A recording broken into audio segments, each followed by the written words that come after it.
Sir, can we begin? Jaswal, sir. Yes, sir. Thank you, sir. Good morning. Good morning, sir. Good morning. Okay, then, with the permission of Honorable Guest of Honor, today I am beginning this online seminar. Respected Chief Guest, Honorable Professor Dr. Paramjit Jaswal, sir. Honorable Dr. Reddy, sir, Associate Dean of Law Department, North Maharashtra University, Jalgaon. Honorable Dr. Hanumantappa, sir. Honorable Dr. Lawrence, sir. Honorable Dr. Vijay Bairam, sir. To all my dear friends, my teachers, my faculty colleagues, and all my dear students.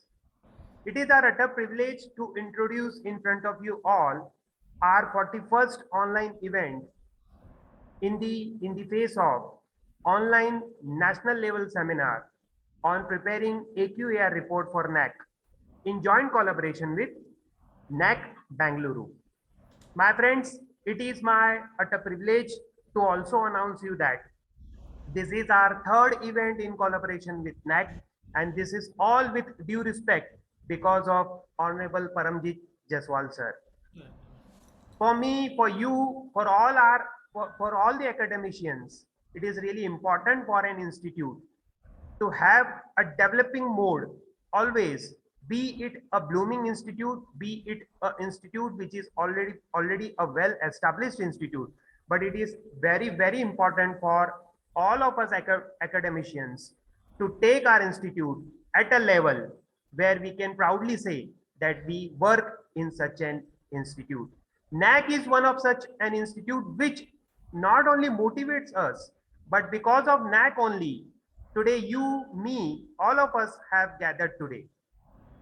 This may be selfishness of an institute, but if we look at the another angle or another aspect of this fact that we are all working hard to develop our institute mostly because of NAAC only. With this with this note, I would like to welcome all the honorable chief guests to the audience from on behalf of my NTVS College of Law. I have been told by Honorable Jaswal sir that he has some another meeting, so I will introduce him in front of you all. But let me first invite Principal of the college, Dr. Andy Chaudhary sir, to address the audience. Uh, sir, I will. Sir, please unmute yourself, Chaudhary sir. Dr. Asani, am I audible? Yes, sir. Very good morning to all respected dignitaries who joined this webinar today. Our Nandurbar Taluka Vidayak Samitis, College of Law, Institute of Legal Education and Research, Nandurbar, in collaboration with the National Assessment and Accreditation Council, Bangalore, is hosting a national webinar today on the very important topic, that is the preparing the annual quality assurance report. Our esteemed panel members will discuss this important issue regarding the preparation of AQAR today. Let me tell you that our college was established in the year 1999 with the valuable efforts of the Honorable Advocate Rajendra Ji Raghuvanshi, who is the former Additional Solicitor General of Vice Chairman of Bar Council of India. College majority students belongs to tribal community, since our college is located in the very remote area of Maharashtra state known as the Adivasi district Nandurbar. Today I am thankful to Honorable Professor Dr. Paramjit Jaswal sir, Vice Chancellor of SRM University Haryana, who is our guest of honor. I am also thankful to Honorable Dr. B.Y. Reddy sir, who is Associate Dean of our university, who will deliver a keynote address today. I am thankful to Honorable Dr. Hanumantappa sir, Professor and Chairman of Department of Computer Science and Application, Bangalore University, for joining us as a resource person today. I am also thankful to Honorable Dr. M.D. Lawrence sir, Principal, Maharashtra Mitra Mandal College of Commerce, Pune, who will chair the session during the seminar. I am thankful to all the management of my NTVS for their kind support for conducting the academic activities regularly. I am once again welcome you all in this seminar. all the principal faculty members. Now I hand over this webinar to our coordinator, Dr. S.S. Hassani. Thank you. Thank you very much, sir.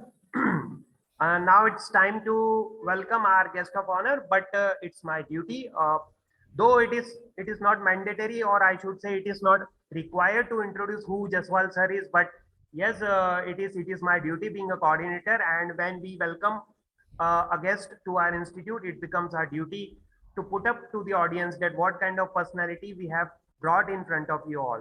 So let me just highlight about Honorable guest of honor today, who he is.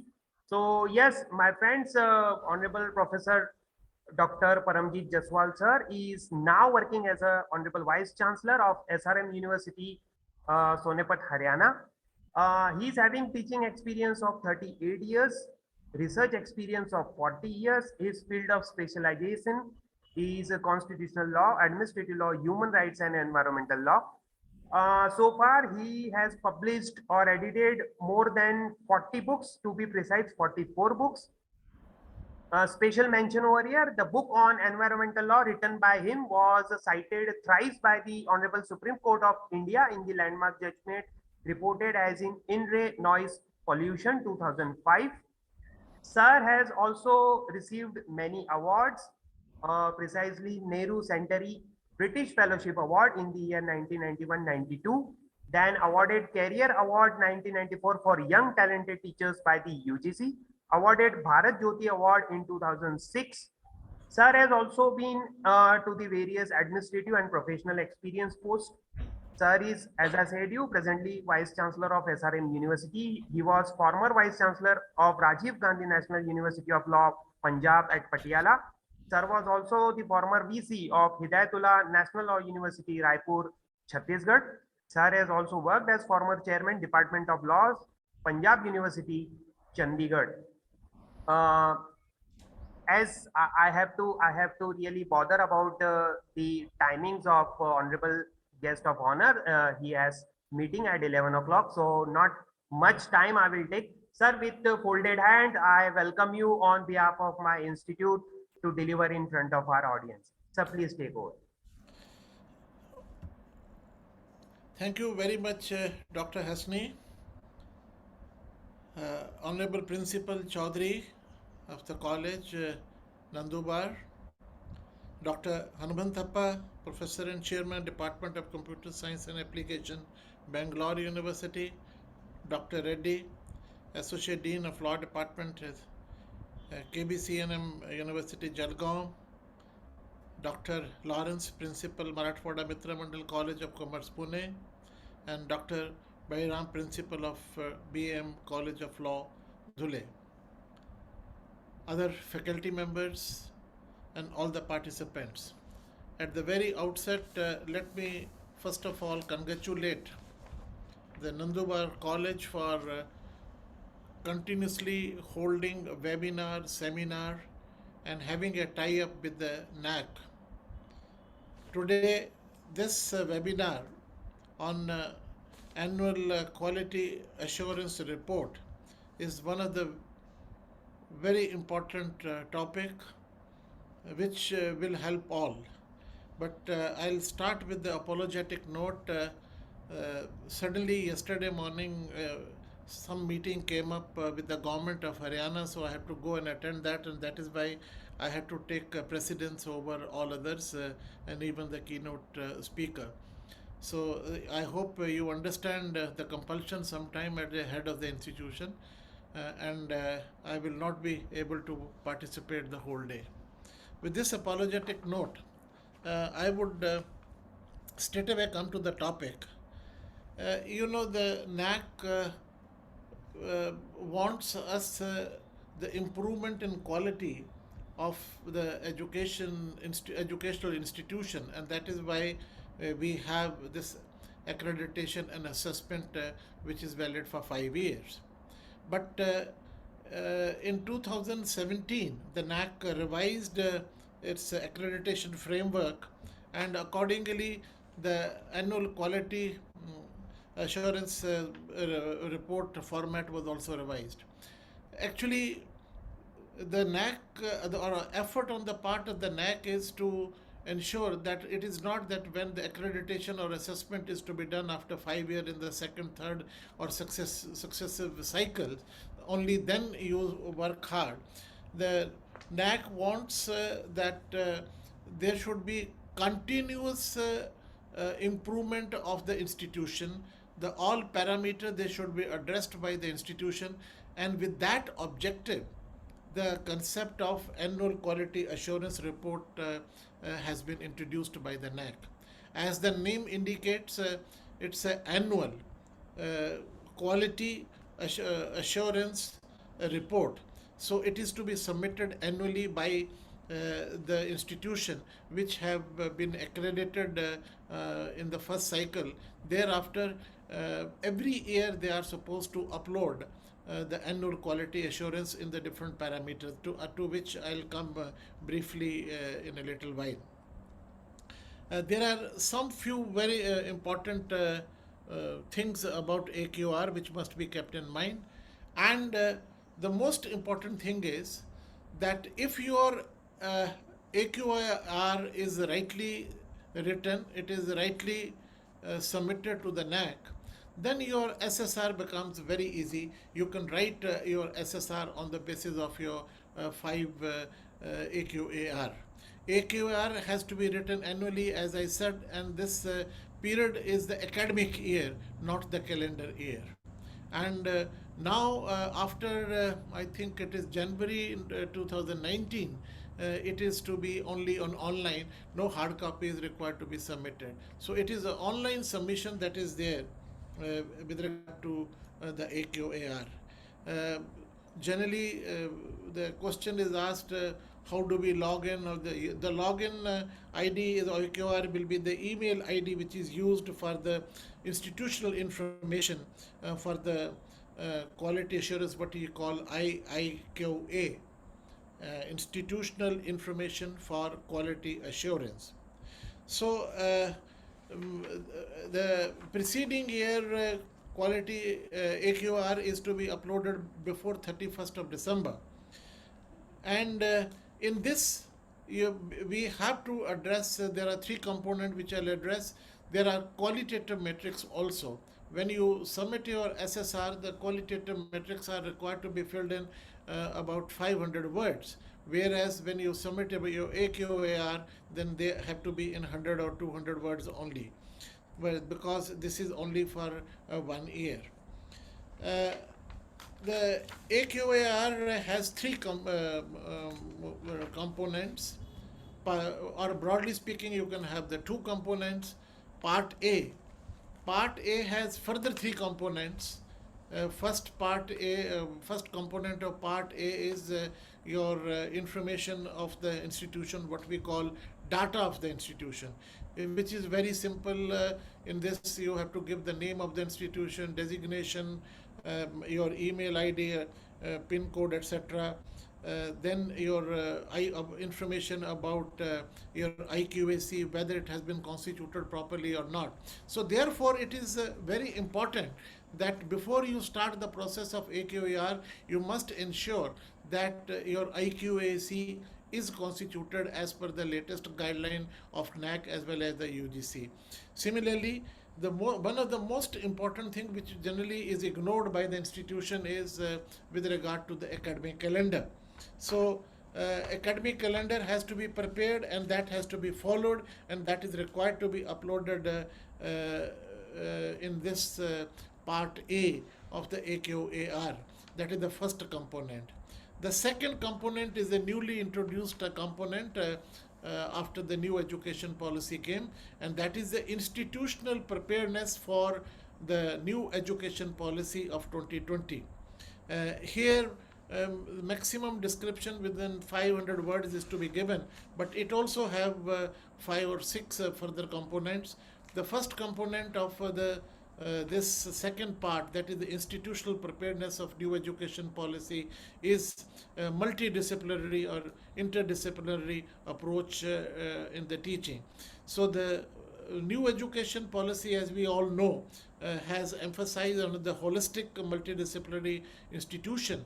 So which institutions are single faculty oriented, they have to make themselves in the integration of humanities and the sciences, what we call STEM.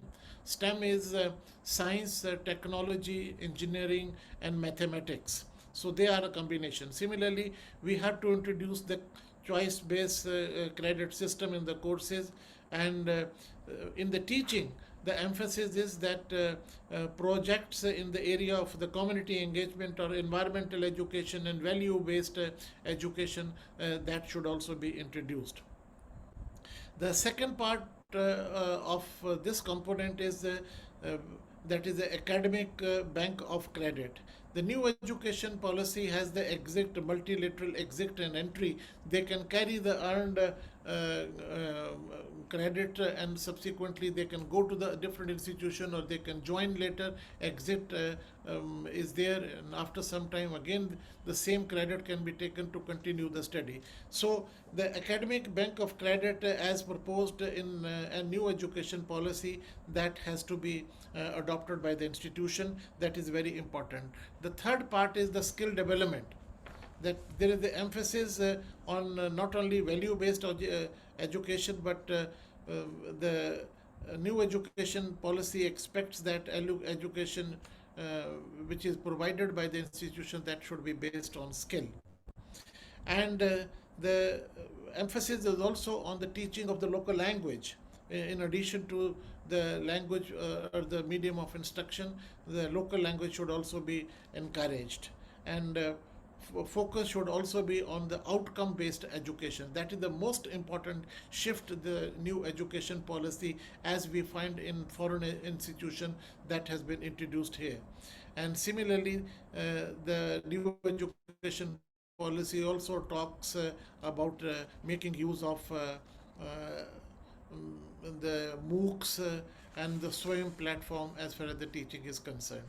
So the part A, this has this component, and the third third component, part A, is extended profile of the institution, in which the number of the students, number of the seats, number of the full-time teacher. Now there are some finer points which must be understood when you fill up the AQR. For example, what happens these days is that every institution has some permanent teacher, some ad hoc teacher, some contract teacher, some part-time teacher. So what is the meaning of a regular teacher? It does not use the word permanent teacher. Now, NAAC guideline as such does not speak anywhere, but since I was a member of the committee which drafted the revised regulation, we discussed that when we talk about the regular teacher include all those teachers who are taking full workload. Even if he is on contract, even if he is on ad hoc appointment, he is to be counted in a regular teacher, though he is not a permanent teacher. So that is how you institution improve its profile of the teacher. So such finer points must be taken into consideration, which are not clearly spelled out. As far as the part B is concerned, part B is nothing but in brief the information of qualitative metrics and quantitative metrics which we have in SSR also, based on the 7 criteria. So all the 7 criteria are to be filled. The information which is asked there, the format is there on the NAAC website up to April 2022. The revised format is available. So and they keep on revising this format, and I repeat at the cost of a repetition that the AQAR is required to be submitted only online. It is not to be submitted in a hard copy, and one must check from the NAAC website whether AQAR is on the revised form or not. Those institutions which have been accredited more than 5 years back or 5 years back, they will find that up to 2019 they must have been filing their AQAR in the old format. but from 2019 onward, the new format, the revised format of AQAR is there. So that is my advice to all the institutions, that whenever before 31st of December you are filing the AQAR, kindly check from the NAAC website what is the revised format of AQR. If it is not revised, it is old, you can continue with that. If it is revised, then that has to be revised. And then you have to give a link of the AQR on your website. That is very important. This all has been done to bring the transparency, so that anybody and everybody can visit the website of the institution. From the website, they can see what is the status of the institution in terms of its faculty, its academic growth, its orientation, its approach, its vision, its mission, everything. So that if I want to join the institution, then I know about what progress is being made annually. And as we all know, that if we are exposed publicly, so we tend to improve our quality, and that is the motive of NAAC, that every year when AQR is filed, we improve upon what we did last year, and our effort should be continuously to improve upon, so that we can come and as best institution, and we can impart quality education to all the stakeholder students. I must give my compliments to Nandubar College, and especially Dr. Hassani, because I have had the opportunity to visit personally, and I have seen that in how what a remote area this college is located, but with all the efforts of Dr. Hasni, Principal Chaudhary, and other faculty member, they are bringing the quality education, and this today's webinar is one such effort, which shows the concern that they wish to improve upon the quality. My best wishes to Dr. Hasni, Principal Chaudhary, other faculty member, and I apologize that I am closing it here, because I have to go for another meeting at 11 o'clock. So once again, I wish all the best for this webinar to Nandubar College, and my apology to all the brother panelists that I will not be able to take the benefit of your talk on this topic. Thank you very much. Jai Hind.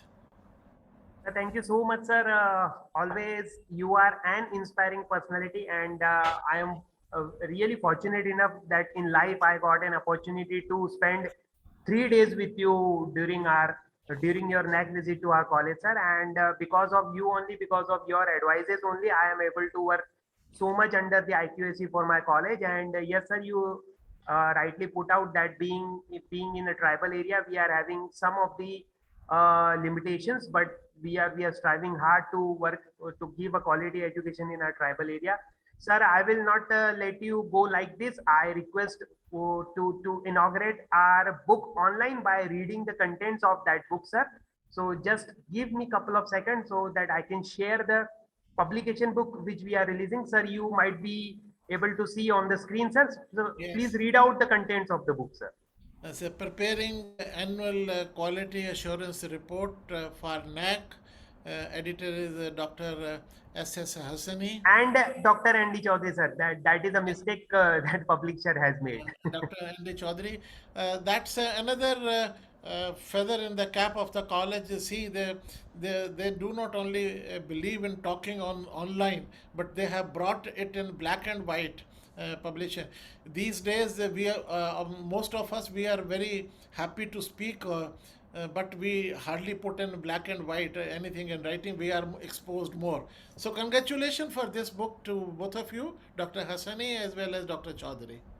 Sir, thank you so much, sir. We got nearly 25 papers, but we selected 15 quality papers, and we have put out in this black and white format in front of all our students, all the academicians. So, sir, with this, your best wishes, with your motivating speech, I'm sure that all of the academicians present over here have got something very valuable today. And yes, sir, you rightly pointed out that AQAR is actually the mirror of the institute, which is going to face the NAAC in their future purposes or aspect. Sir, with this note, yes, sir, once again, I would like to thank you on behalf of my institute for giving your valuable guidance and having presence in our meeting. Thank you so much, sir.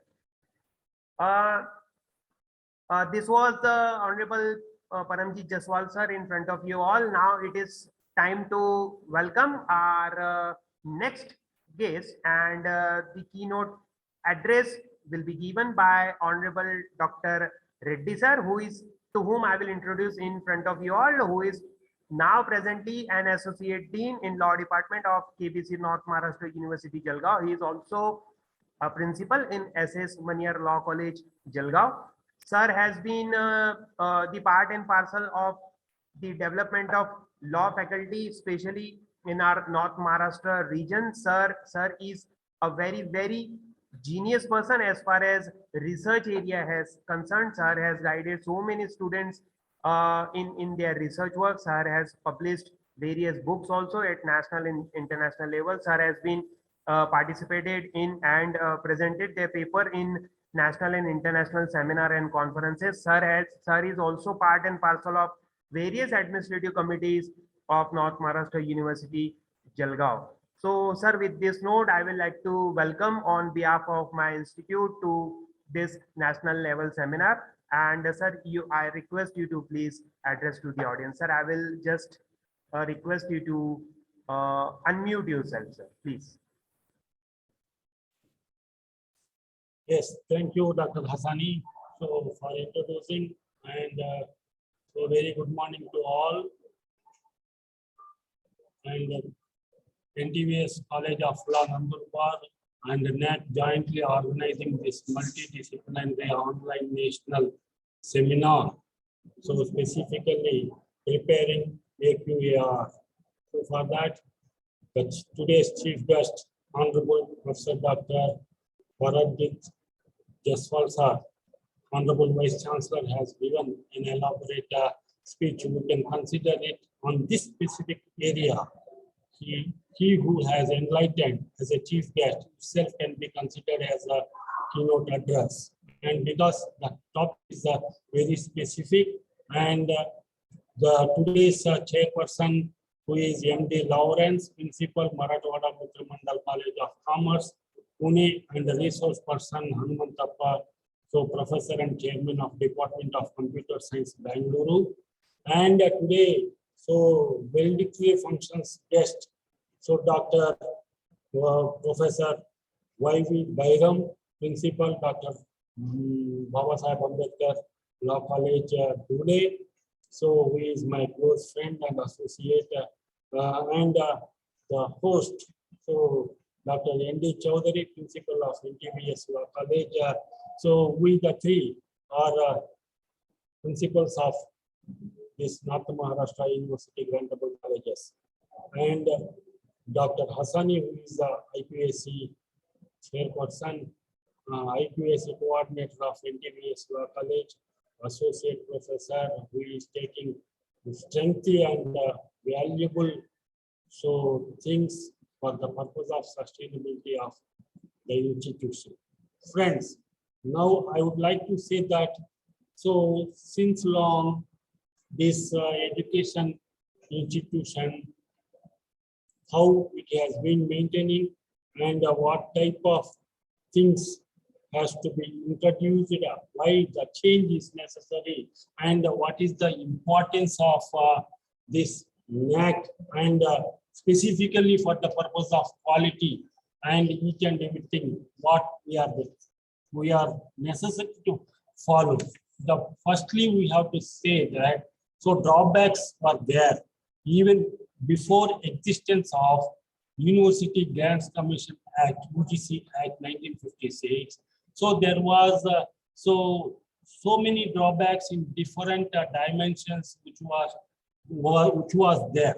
So poor curricular designing and improper admission procedure and mismanagement in administration and corruptive practices at the time of taking admissions and too much of local or otherwise political influences and teaching deficiencies and lack of quality.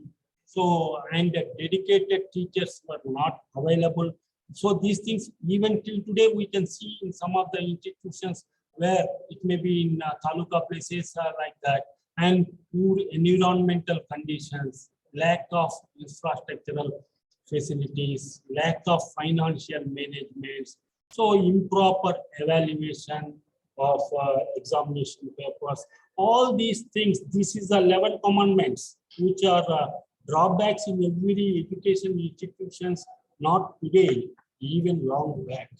So after existence of this UGC Act and after existence of UGC, so they wanted to get the change, and they wanted to concentrate some quality. And when in the name of quality, if we introduce some of the things, so the shape of the institution will change, the personality of the institution, because all the institutions you might have studied in company law. So men may come and men may go, but company is forever, like that. So human may be having the lifetime, whereas institutions so do not have lifetime. It will continue. So in such a fashion, when we are, and at the same time, our personality development, which can be seen as an individual. Similarly, if all the drawbacks which will be so changed in the name of quality and some development, if we show it, by the time the institutional shape will be getting more appropriate. For that purpose, so this is the importance of this NAAC has been initiated by UGC. So we have to see the purpose, what is the things are happening. Friends, we have to see that education is not merely a process of transmitting knowledge of some facts or teaching of some arts or some skills. So, but it is developing the personality of human community. That means indirectly we can say it is the change in the society. It is a tool for transmitting the national heritage to the succeeding generations.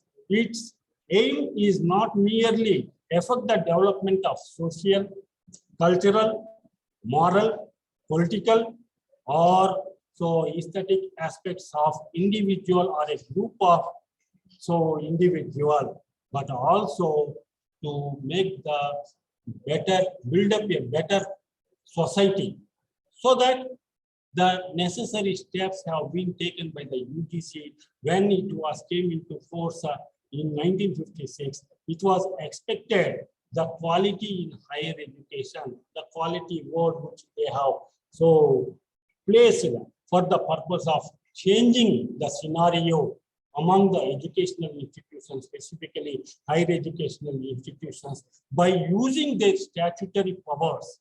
So that section 12 of UGC Act says the responsibility towards the maintaining standards of higher education has been incorporated under the statute.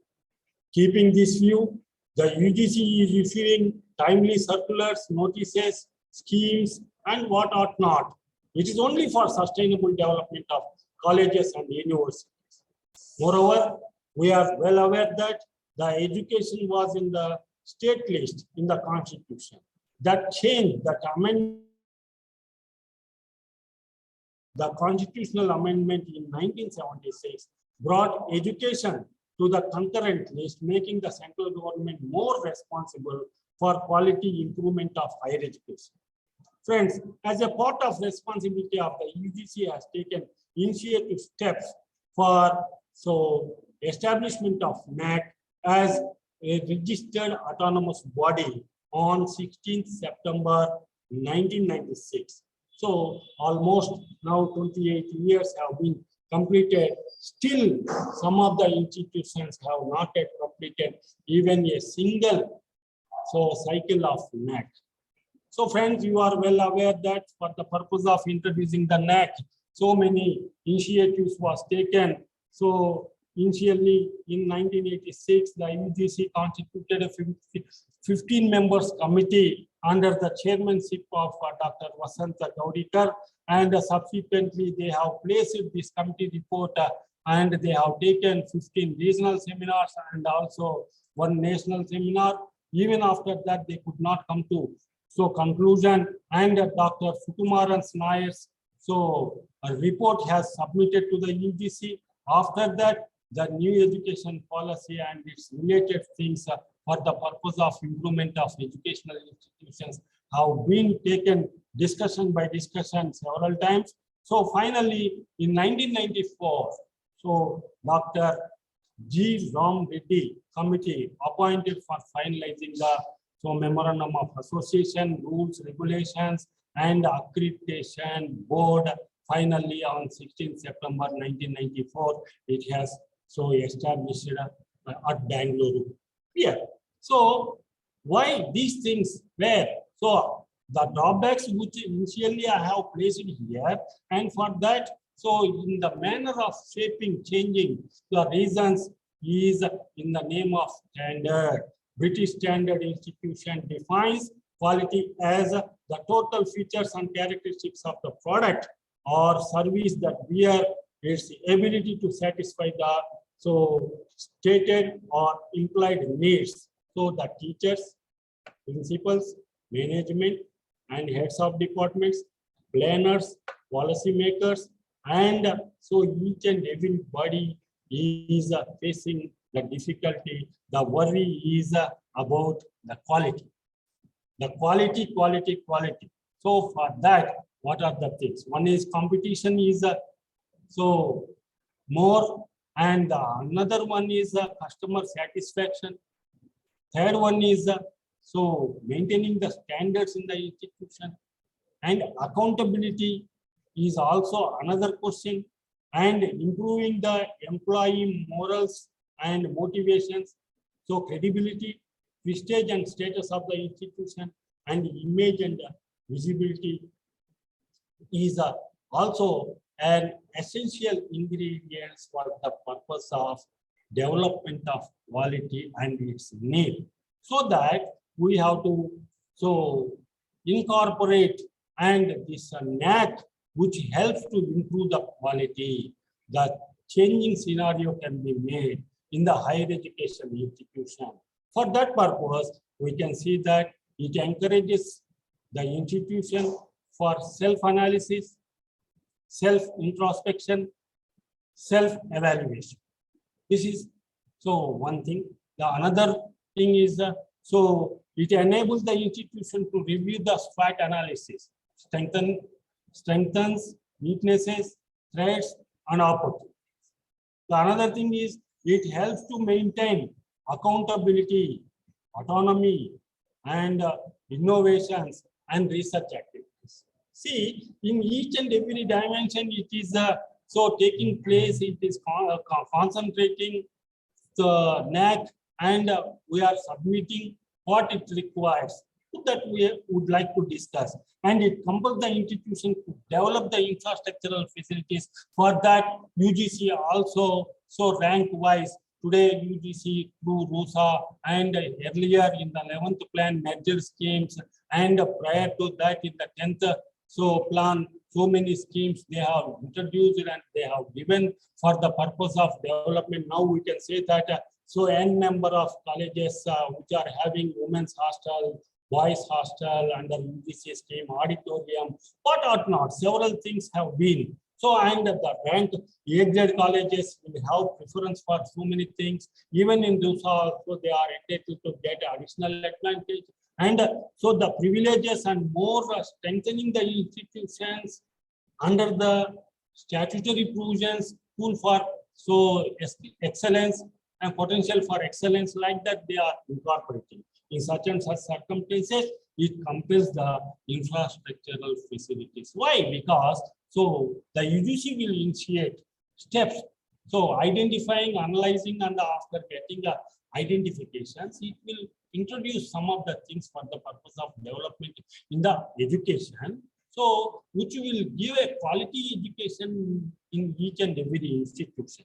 It encourages the institution to focus the faculty development activities through participation in seminars, symposia, workshops, conferences, and the other research activities also. The faculty can do it, and they have prescribed API for the purpose of developing the faculty. It is a good initiative which has been taken, and that the qualitative research papers, the qualitative teachings, and the qualitative contributions made by the faculty is essential steps which are being placed as per the directions of UGC. It encourages to establish various cells.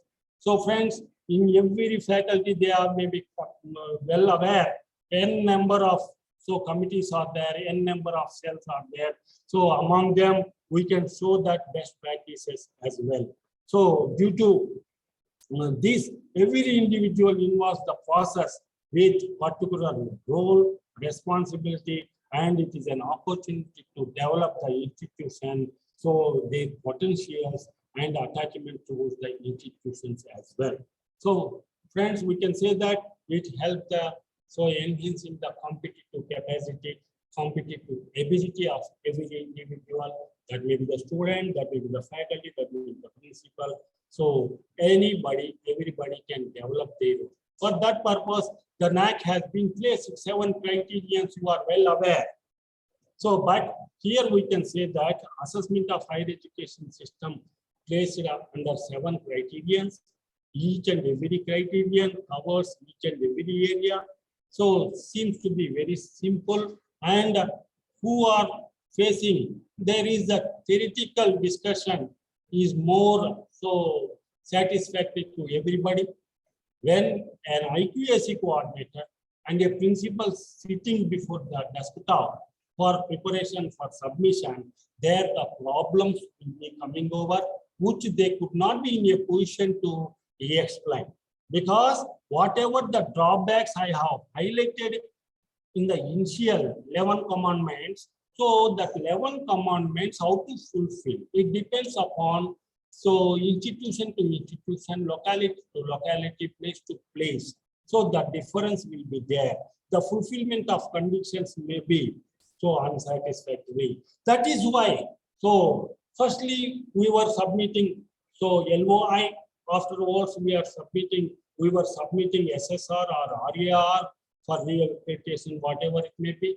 So in offline mode, and subsequently the NAAC has issued the guidelines, and they have formulated a format, qualitative analysis and quantitative analysis. On that, we are submitting it online, and they are assessing. So IIPA.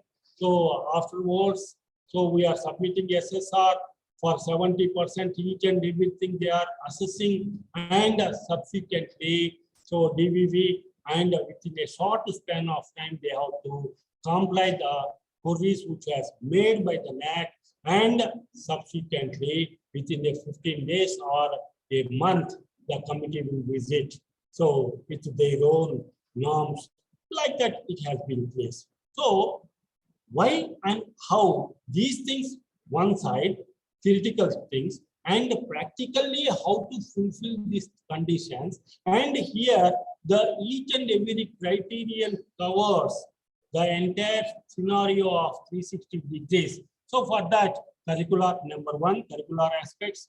So number 2, teaching learning resources and research consultancy and extension activities and learning resources, and student support and progression, student support, student progression, and governance and leadership, and also finally innovative practices. So under this, under each and every one, totally 108, I think subject to correction. So sub points may be there. Under that, so for colleges, the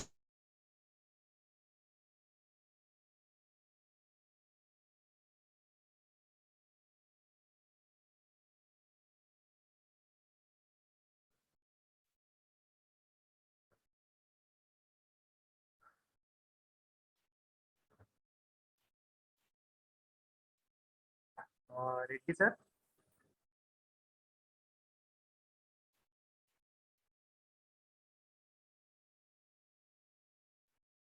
I guess Reddy sir has lost the connection.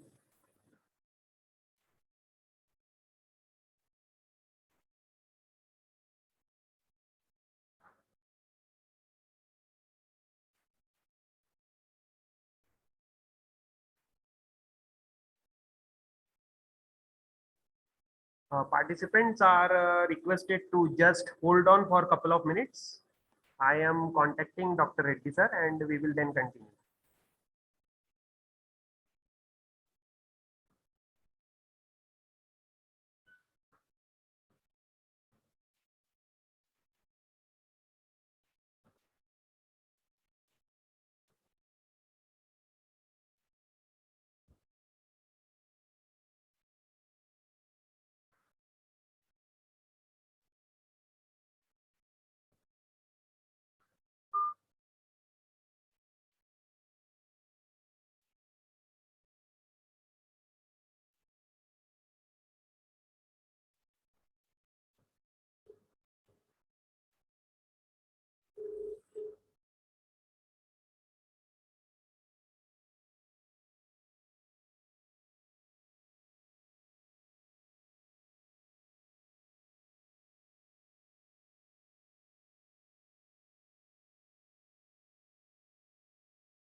Participants, Reddy sir is joining within a minute or so. So I apologize for the technical glitch that Reddy sir has got. So just for a couple of minutes, we will wait for him and he will continue to his speech then.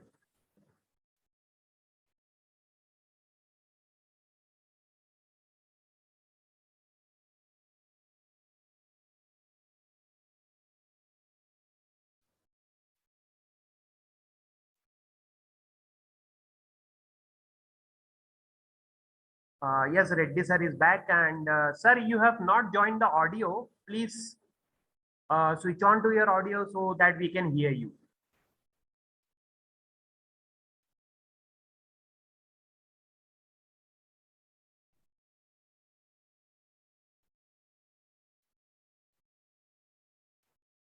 Sir, please join in the audio also. You have not joined the audio, you have just joined the video.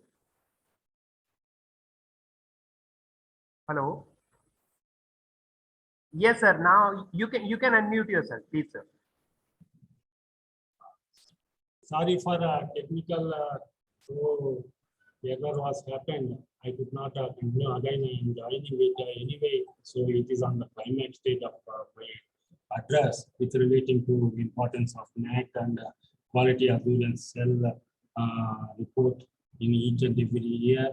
And finally, we can say that the quality, the word itself gives a more strengthening meaning. We can say that it's relating to quality, quest for excellence. So Q for quest for excellence and U for understanding the concept, A for action orientation, and L for learning centric approach, and I for innovation, and T for training to build competencies. So Y for year-round activity. Year-round activity means this is a continuous activity for that only this changing scenario of AQAR has been introduced. Why? Because so the traditional institutions, taluka place institutions, and some of the institutions and some managements, they are not keeping each and everything that may be the internet, ICT facilities, or so rain hoisting or some other activities wherever maybe investments are need. So they are performing it like a, so marriage, after marriage function, everything will be so closed. Like that they are performing. That should not be. That is why each and every activity, so continuous continuation shall be there. Continuously, they have to maintain the standard so that this AQAR, which has been formulated in the form of NAAC criterions only. So each and every faculty, each and every institution relating to all the 7 criterions, if they put it in continuation, their development is separate. So now and then disturbances will come automatically. The audit report or the accounts areas, each and everything are linked with. That means in law of evidence, how the relevancy is linked with all the facts and circumstances. Similarly, the 7 criterions will linked with one another automatically. The findings, very good findings, they can show it. With these few words, I conclude. I am very much thankful to Dr. N.D. Chaudhary, principal of the college, and Dr. Hassani, who is the IQAC coordinator, and my colleague Dr. Bairam sir, and more number of colleagues who are working in different colleges of my university and other universities of Maharashtra. So each and everybody, thank you very much. So thank you so much. It's always cooperation from your side, and also I was a student, so I know how hardworking a person you are, sir. Of course, you have taken your institute to a different level in our North Maharashtra, and the words of appreciation from your end to my working, especially for IQAC, sir, it will again give me the boost. Sir, thank you so much for sparing your valuable time and knowledge in front of our audience, and I expect same cooperation and your presence in the future events also. So thank you so much from behalf of my institute. Thank you, sir. My dear friends, now it is time to start a technical session, and it is my duty to welcome the resource person for this technical session, Dr. Hanumantappa sir, who is a professor and chairman of Department of Computer Science and Applications, Bangalore University, Bangalore. Sir has also been a professor at associate professor previously. He was a reader. Then he started his career as a research assistant at Bhakti Vedanta Institute, Mumbai, India. Then he has teaching experience and total publications, to be precise, 95, international journals 47, then national conferences 17, monographs 3. Number of PhD students under him awarded is 3, ongoing is 8. Dan sir has also attended various conferences and symposias, international 10 and national 8.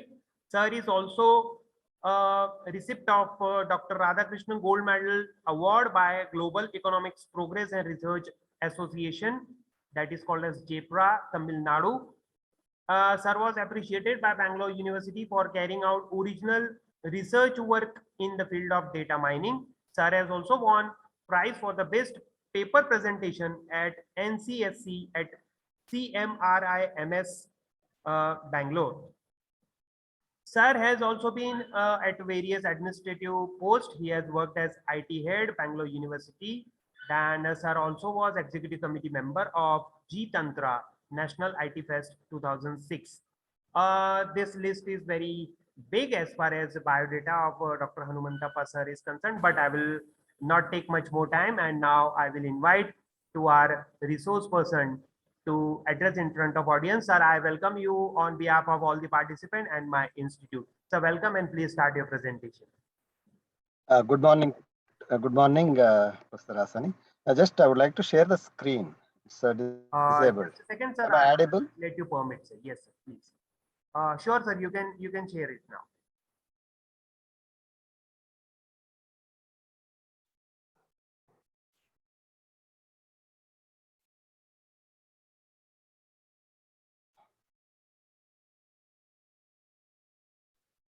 Sir, it's visible. Yeah, 1 second.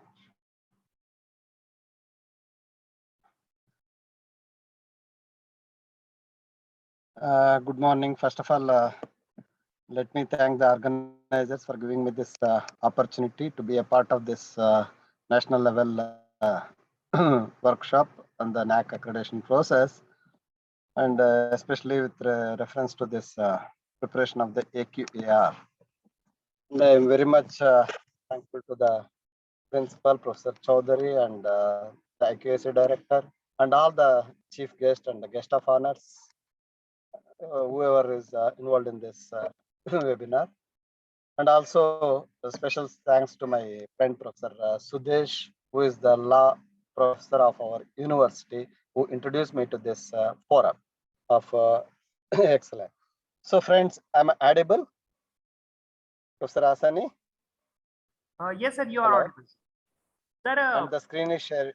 I guess if you are going to show us the PPT, we cannot see that, sir. We can just see your screen. Yeah, screen is sharing. It's visible, no? The screen is visible, but I am not sure that what you are aiming to show, that is not appearing on the screen, sir. Okay, 1 second. I can just find Zoom screen and nothing else. Now? Yes, sir. It's fine now. Okay. Yeah. Friends, say, okay. Assume that I have a pen and you have a pen. If I give my pen to you and if you give your pen to me, at the end, how many pens each one of us are going to have? One. Is it not? At the same time, assume that I have an idea and you have an idea. If I give my idea to you and if you give your idea to me, how many ideas each one of us are going to have? That is two. That is the purpose of conducting any conference or seminar or whatever the thing, that is to exchange knowledge, to interchange the ideas. Uh, uh, so that's definitely it's going to happen through this national level webinar. So with reference to this, I have given 20 minutes of time to discuss with all of you whatever the little knowledge I have. Of course, I would like to say a few things about myself apart from whatever is there in the profile, which was read by sir. So I'm also the peer committee member for many years, and I have visited more than 18 to 20 colleges.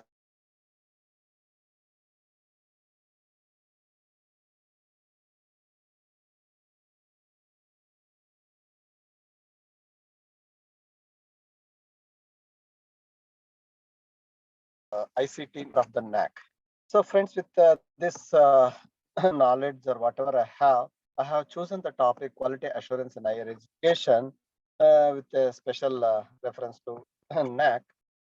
So as all of us know, this is the vision of the NAAC, that is any higher, as Professor the Reddy and the guest of honor was pointing out, the accreditation is very much essential to make quality, that is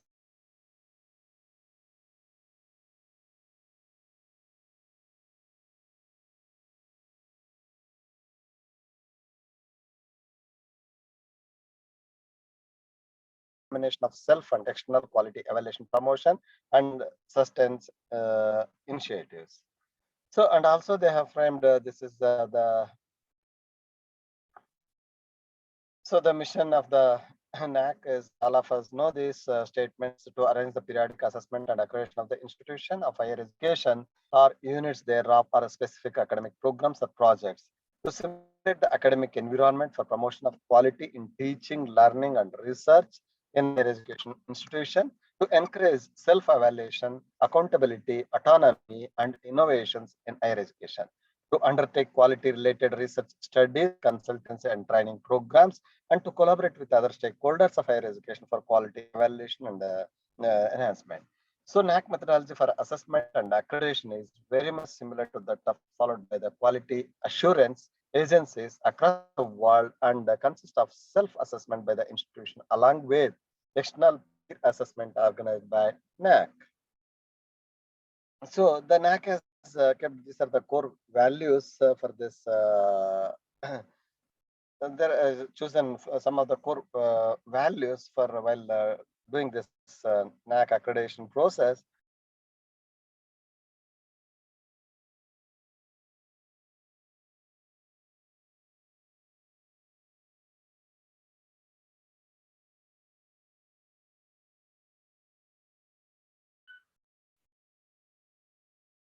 Sir, you will have to unmute yourself.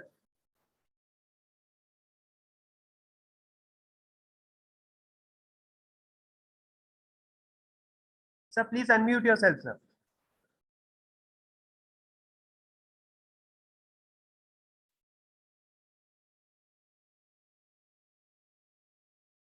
Sir, please unmute yourself. Capacity building of individuals to cater to the needs of the economy, society, and the country as a whole, to serve the cause of social justice, to ensure the equity and increasing access to higher education.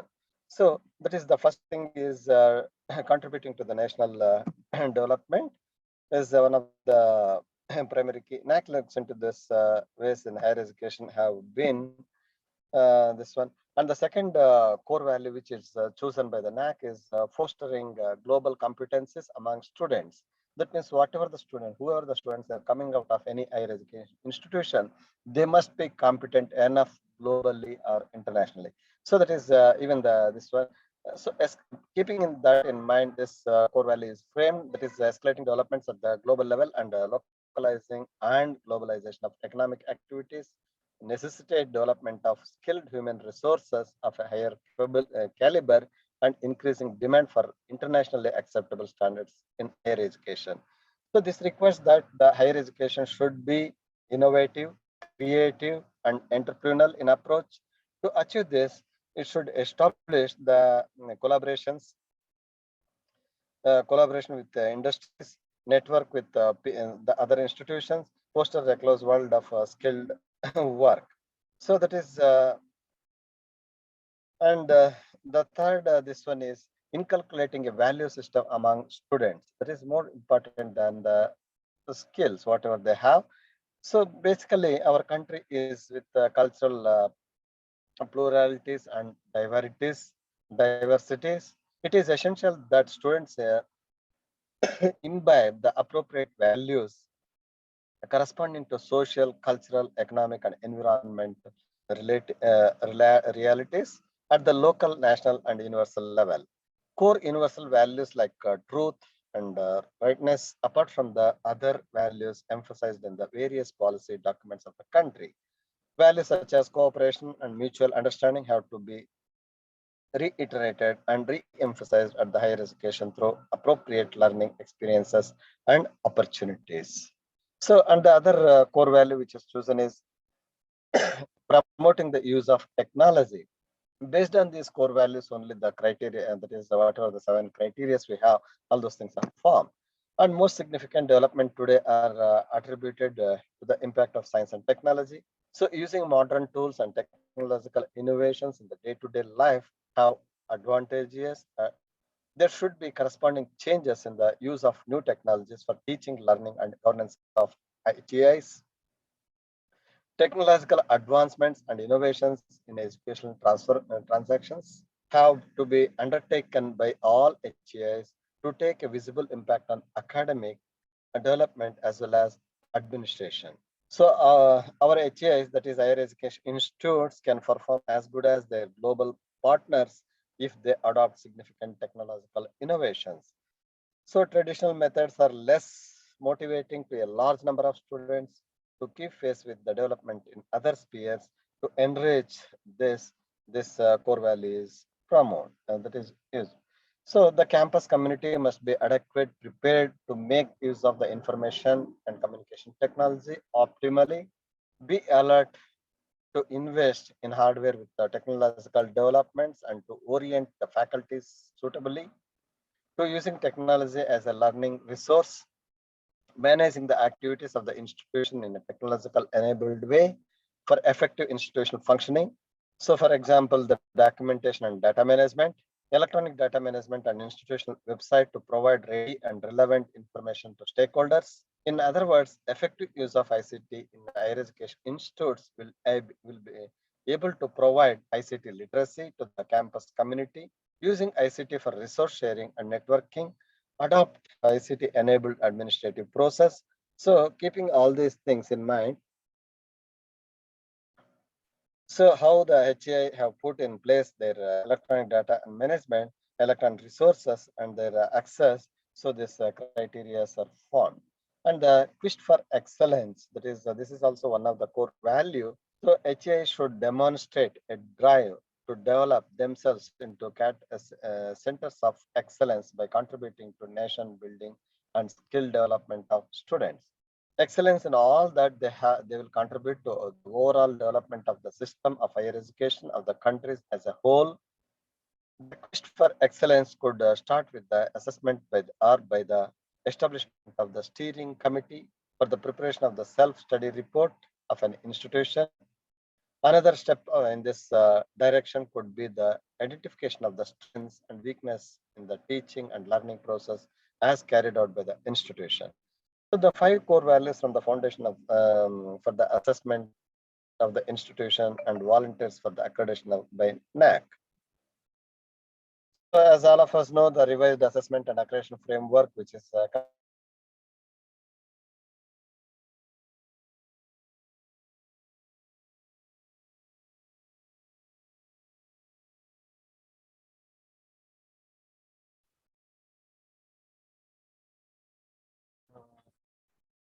Sir, you are not audible, sir.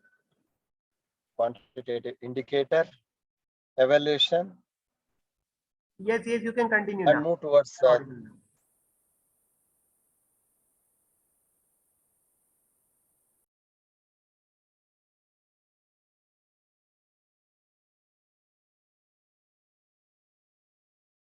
now. Sir, again your voice is to gone. confirm the scalability and robustness, simplification of the process by a drastic reduction in number of questions and size of the report. These are some of the changes which they have done it with respect to the new framework. And it's introducing the pre-qualifier for the team. So I hope most of us know all these things. That is 30% for the qualitative and 70% for the quantitative. And this quantitative already is normally the system generated scores with combination of online evaluation about 70%.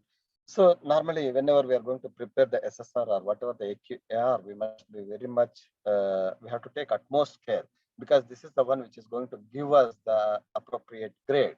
If you are not doing it properly, that is with respect to this SSR, and whatever the best, if you perform or present in the in front of the peer team, that may not get you good in this one.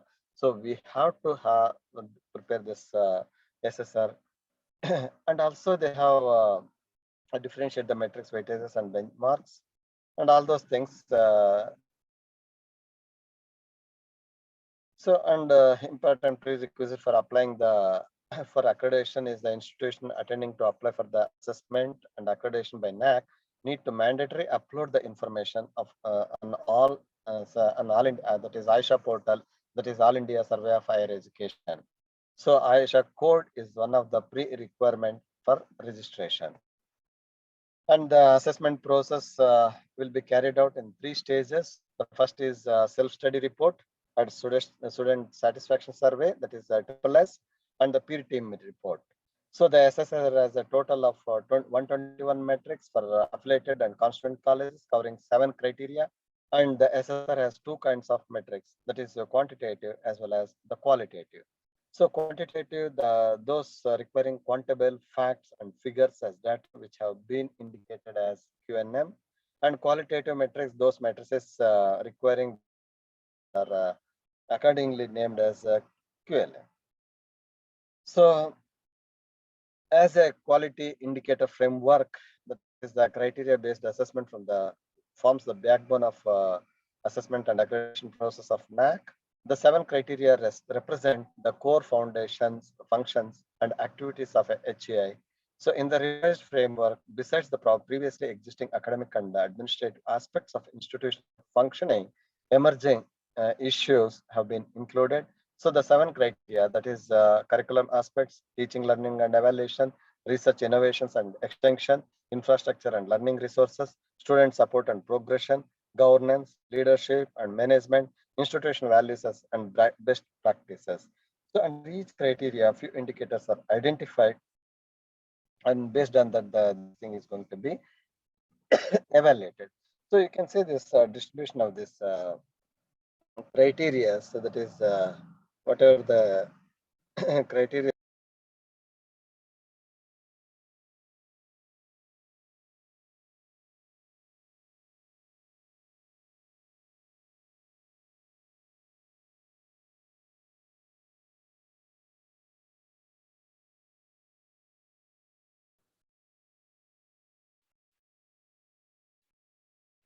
Sir, unmute yourself, sir.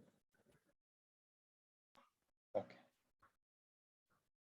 So the distribution of key indicators is like this. Suppose if it is a university or autonomous college or affiliated, this one, for all the things, it's going to be 7 criteria, and key indicators is going to be 34 in with respect to the universities and autonomous colleges, and 32 in when it's going to affiliated and constituent colleges. Whereas with respect to the that is reserved, that third criteria, it's going to be this one. And when it comes to this one quantitative, it's 99, 98, and for affiliated colleges, it's only 80. And total, that is QNM and QLM, it's going to be 121 for affiliated colleges. For autonomous colleges, it's 136. And for the university, it's going to be 137.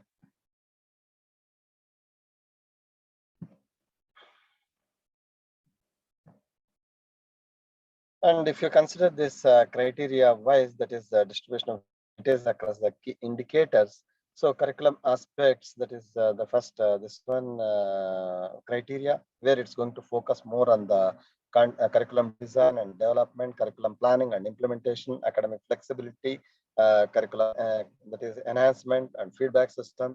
So all these things are going to be considered as the key indicators. So there is different weightages for the universities, colleges, and autonomous colleges, and the total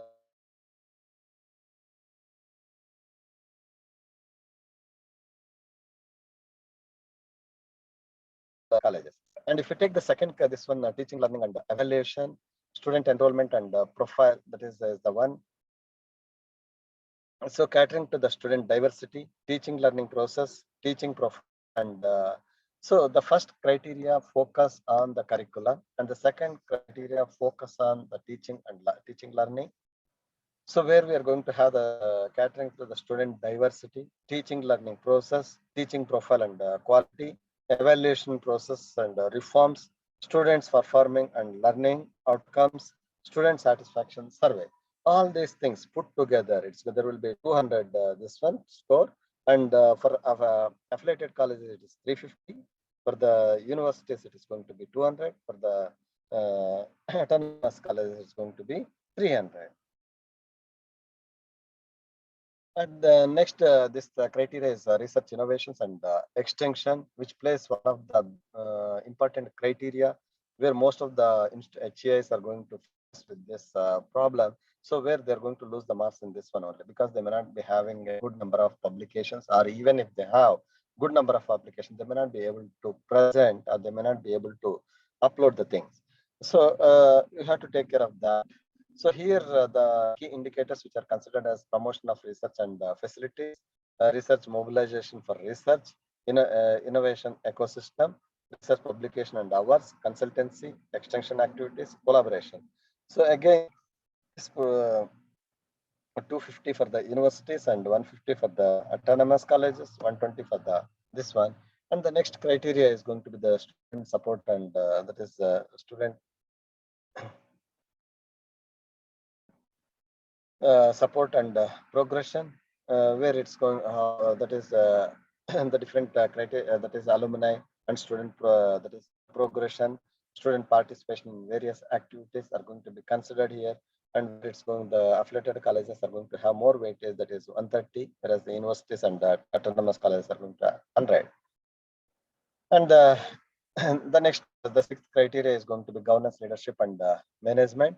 So that means how best the institution is governed by the management and the trustees and other aspects, and the principal, institutional vision and leadership, strategy development, faculty empowerment, and financial management, and internal quality assurance system. So all those things are going as the key indicators for this 6 criteria. where this is going to have the total weightage of 100 in each for all of the things. So, and the last one is the institutional values and the best practices, where this cannot be escaped. This each and every institution, whether institute that is affiliated college or autonomous or university, all those institutions or HEIs must have this criteria, that is the best practices and institutional distinctiveness. So here, when it comes to the qualitative as well as the quantitative, is going to have more weightage, that is 30% and 20%, which is going to fetch you a good score. So this base, and that is the score which we are going to assess. So that is, these are the main 7 criteria with regard to this NAAC accreditation process. The commitment of curriculum aspects is, as we have seen the first criteria, the commitment of an affiliated college with curricular aspect is assessed mainly in their implementation and college participation in curriculum development, procedural detailing, assessment, procedures, as well as certification in marginal, unlike university and autonomous colleges. So apart from this, there are various other things also going to be considered. That is, apart from the issues diversity and academic flexibility, aspects on career orientation, multi-skill development, feedback, and the involvement of stakeholders in curriculum updating also gauged.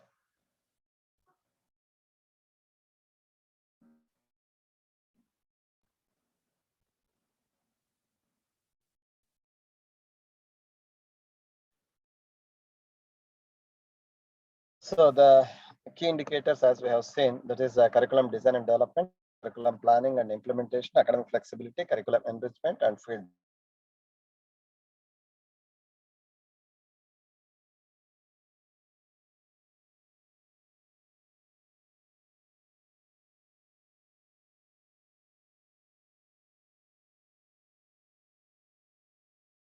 Each college is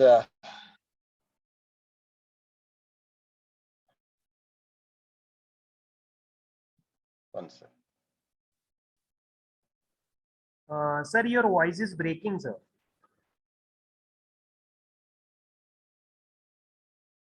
Sir, I guess you are not at good connectivity. So if you can stop screen sharing, that will give us the good bandwidth at your end.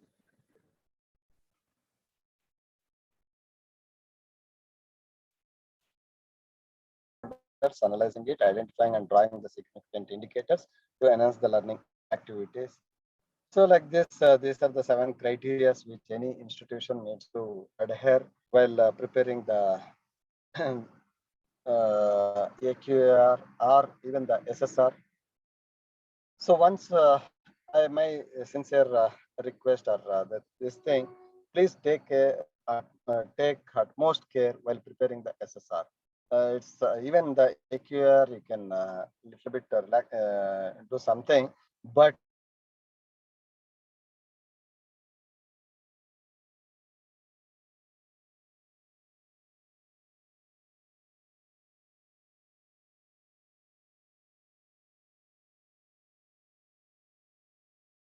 very difficult to change. We may not be able to change the documents whatever we have submitted. All the documents needs to be signed by the head of the institution with seal and signature. And even say if it is an affiliated college, when it's if you are going for any university work and whatever the orders or whatever the documents and each and everything needs to be signed and sealed. Otherwise, it won't be considered by the NAAC. And also, when it comes to the third criteria, research and publications, try to collect whatever the publications we have, whether it is UGC care list or it's a Scopus index or whatever the even some whatever the publication, you can submit all those publications upload at the time of submitting this SSR, because let them consider whatever is required. So with this few points, I would like to conclude my on this thing. As given, the time given for me is only 20 minutes. So thank you for your patience listening. If you have any clarifications and this thing, most welcome.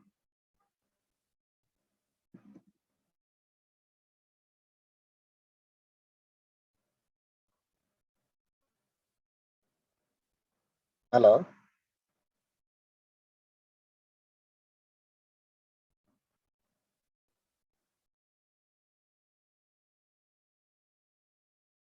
Hello.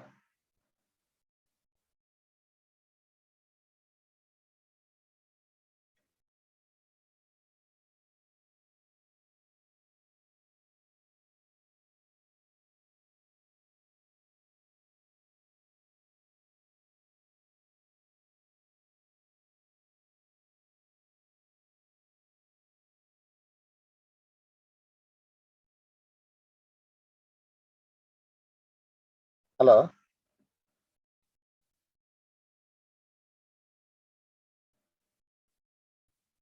Asani sir.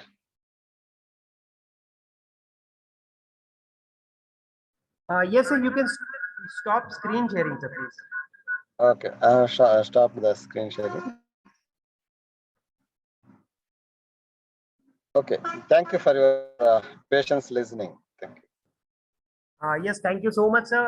And it was really a treat to hear you. And all of them have really enjoyed this session as you covered all the parameters of AQAR report. Uh, to be precise, part 1 to part 7, what we are expected to actually put out in our AQR report. This is what you highlighted, sir. And on behalf of all the participants, on behalf of my institute, sir, I extend very much thanks to you for your valuable guidance, your valuable suggestions in preparing AQR report. And sir, in future also, I expect the same cooperation from you. With this, I really again thank you on behalf of my institute. Thank you so much, sir.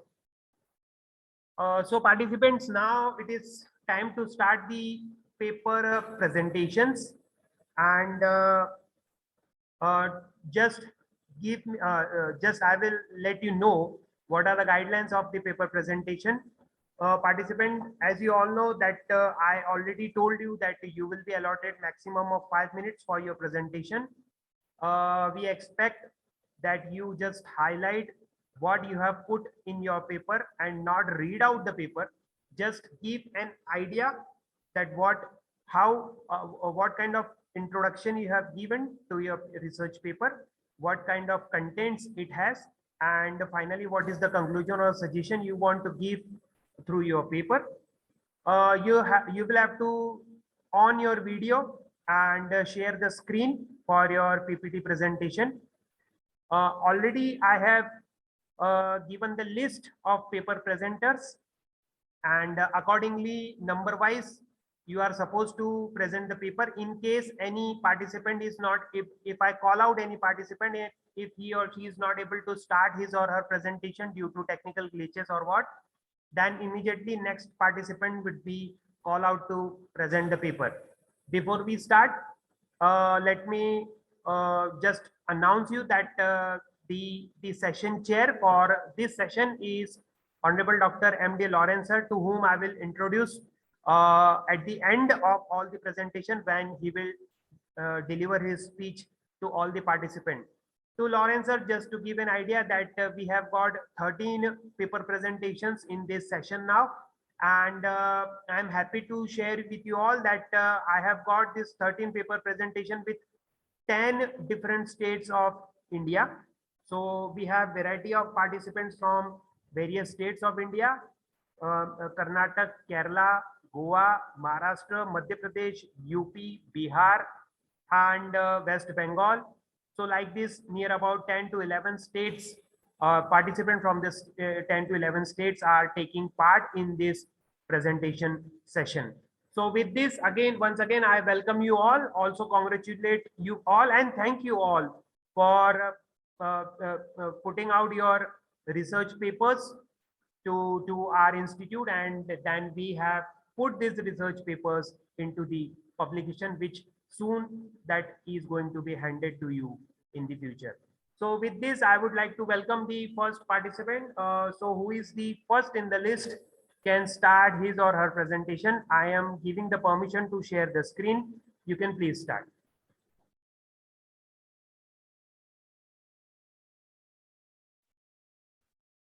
Just a second. I will just let you to ask to unmute. Yes, ma'am. Please unmute.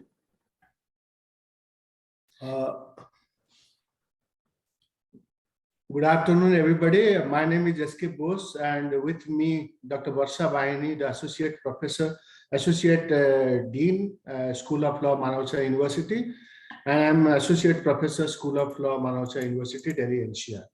So the title of our paper is Rationale and Relevance of NAAC Criterion 3, with special reference to national law universities. This paper, I would like to, for the information of all the participants and listeners, I would like to highlight that the abstract of this paper, for just to say that normally we talk about the NAAC that ever since it came into existence, it emphasizes the quality assessment and the research innovation. Its idea is to create a sustainable academic ambience, especially with higher education institutions. So that in the paper we have highlighted how far the NAAC has been successful in creating that kind of research culture and enhancing the faculty skills in research and innovation is a subject of discussion. I am sure that many of us may have diverse opinions regarding this, but this paper of ours critically analyzes and evaluates some of the basic rationale and raises some pertinent questions so as to help the academic bodies to revisit the various the aspects or dichotomy which serve very fewer purpose, rather it engages more diverse opinions. So the discussion also highlights that NAAC criterion holds the weightage of 150 for affiliated and autonomous institutions, where 250 points of the universities out of maximum 1,000 points. With this 25% weightage, it is very, very clear that no higher educational institutes can afford to miss out research and innovation related activity. So the purpose of NAAC to enhance the research, create a sustainable the atmosphere or ambience for innovation and research, that has been served here. That is the idea. But as a matter of fact, the higher educations are competitive enough to extend and expand their research projects. A lot of MOUs have been signed, and they are going for the collaborative academic activities and innovations. This is to score maximum grades in the Assessment Accreditation Council. So the other one is that, of course, the National Education Policy 2020 that has also redefined various other aspects relating to higher education, bringing about some sort of momentous structural transformation in the system, realizing that research and innovations are really very, very important and a vital cog in the wheel of modern education. So the purpose of Criteria 3 is to encourage higher education institute to undertake activities to enhance research and innovations. But I, being a coordinator, that when I handle the Criteria 3 and getting that kind of data, so it's really very, very tedious. Of course, the publications and the information that has been shared by the faculty members, huge. The data suggests there are a number of universities or number of colleges that have not been accredited by NAAC. Still, their reputation in the market or in the eyes of the stakeholders has not been demeaned. So the higher education institutions are expected to offer solutions to see that the technical problems faced by industry as well as the innovative measures deal with the various issues faced by the society at large. So the idea is to promote education and bring the quality and standard. Therefore, with this parameter, can we then say that the topmost law institutes or law colleges or universities not being accredited by NAAC, they are not wanted or they are not sought by the stakeholders? So that would be actually a fallacy. The next few slides will be handled by my co-author, Dr. Varsha Baini. She will run through the scope of NAAC Criteria 3 and the rest of the things. Thank you so much. Thank you very much, Dr. Bose, and thank you organizers for giving me this opportunity. We were talking about criteria 3 in particular with reference to the National Law Universities. Sir, Dr. Bose has highlighted the purpose and scope of criteria 3. And we have tried to highlight in our paper that there are certain discrepancies, or there are some overlaps between criterion 3 and other criteria, particularly some of the metrics, which we have highlighted in our paper. Besides, one of the observations of highlighted in our paper includes that since it is given the substantial weightage, the highest weightage is given to criteria 3, which has 29 parameters, out of which 27 parameters, that is approximately 93% parameters are qualitative, which means that this criteria brings in lots of clarity, lots of certainty, and lots of objectivity in the entire process of evaluation and assessment, which is very, very laudable aspect.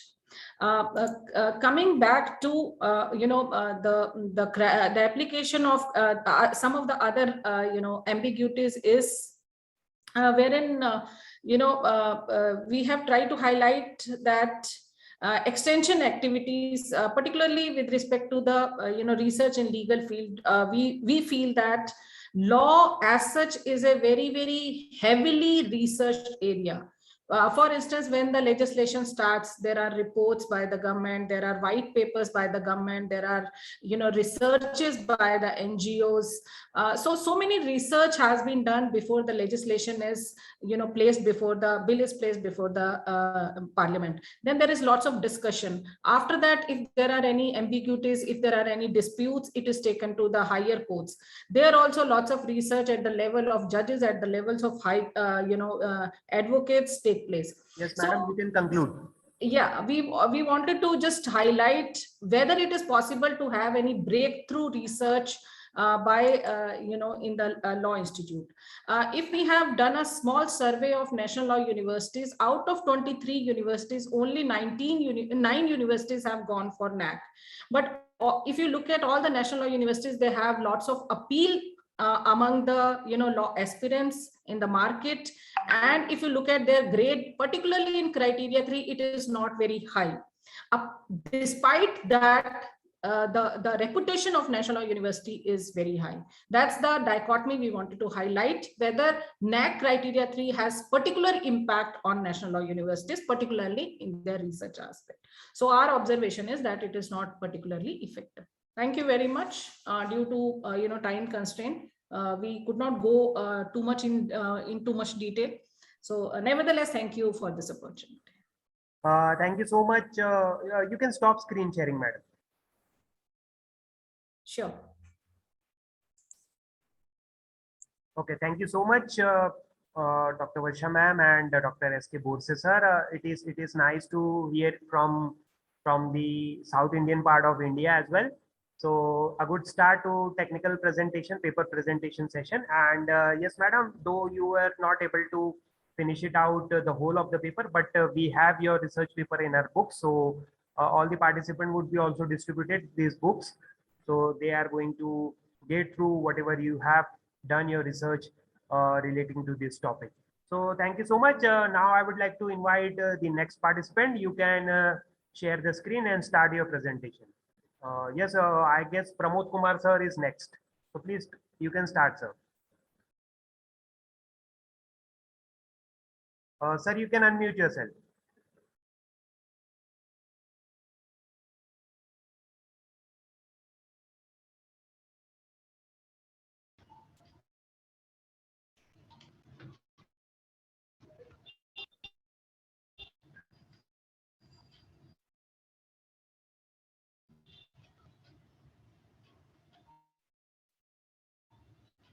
Yes, you can start. Pramod sir.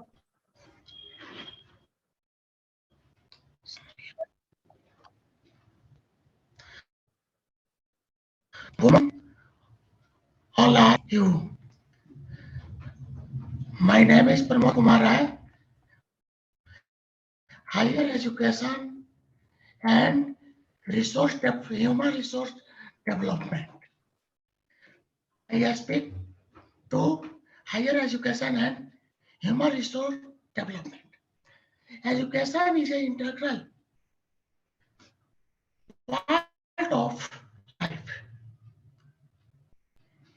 Education and development, two parts of a coin. Education construct a healthy mind and healthy body are stored. Higher education we get after a secondary education is called higher education for three level PG, UG, PG, MPhil and PhD.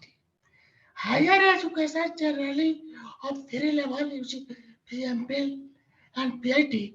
Greater requirement of the higher education is government has introduced Rashtriya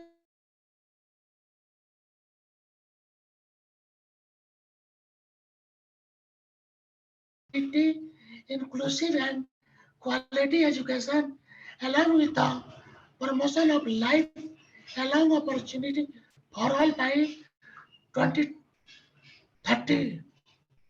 Higher education is not only the means of production for resource, but also the approach to arising the quality of human resource. Higher education has played a vital role in cultivating and supplying a large number of high quality talent to society. Higher education is a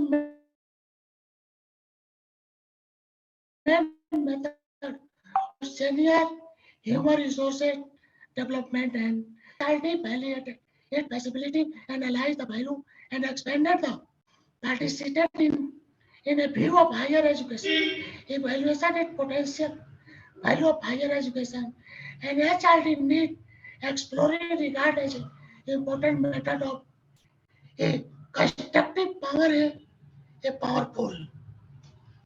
Many education policy have been for improvement in higher education after independence. Headed by Radhakrishnan, the University Grant Commission constituted in year 1948 to 49. In 28 December 1953, established UCC work as an advisory organization. Radhakrishnan has given flowing suggestions arise for higher education for women and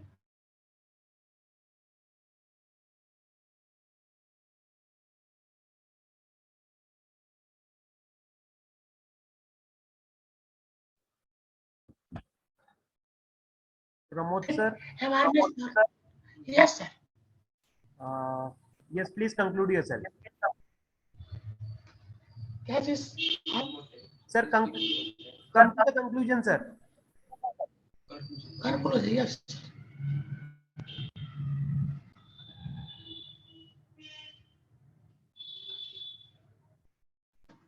Higher education is a technology and innovation drive.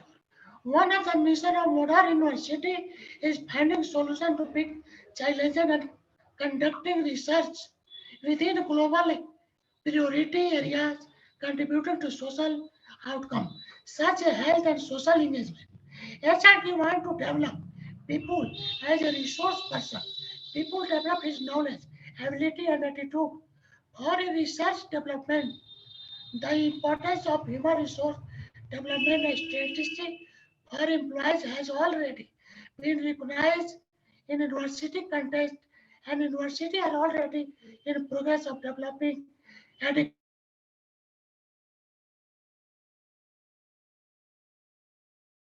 measures. Many universities and their activity range from mentoring new employees to developing leadership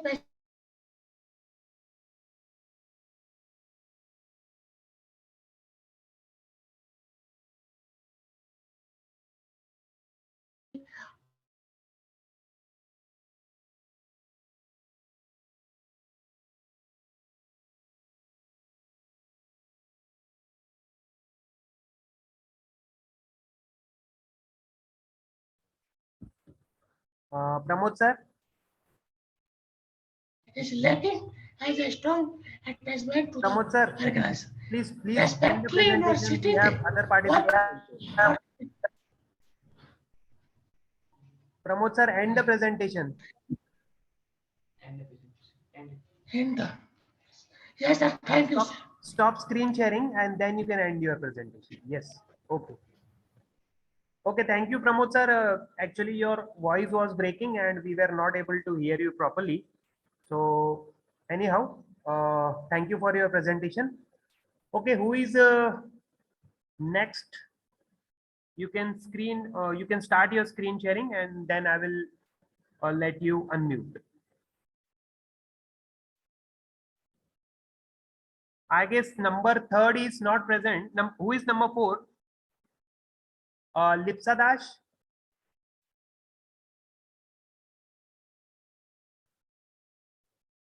Okay, Akanksha Ghosh is there. Okay, fine. Just a minute. I will unmute you and then you can start. Okay, unmute yourself, madam. Thank you, sir. I hope my screen is visible to everyone. Fine, fine. Go ahead. Okay, good morning, everyone. The title of my short article was The Need for and Challenges Faced by Accreditation. It was a brief analysis of NAAC essentials. Going to the abstract of my paper, my basic study was on the NAAC Institutional Accreditation Manual for Self-Study Report Universities. I did a critical analysis of the same of all the 7 core determinants of NAAC accreditation. The observation of my study shows that there are 3 core challenges that are faced in the process of accreditation.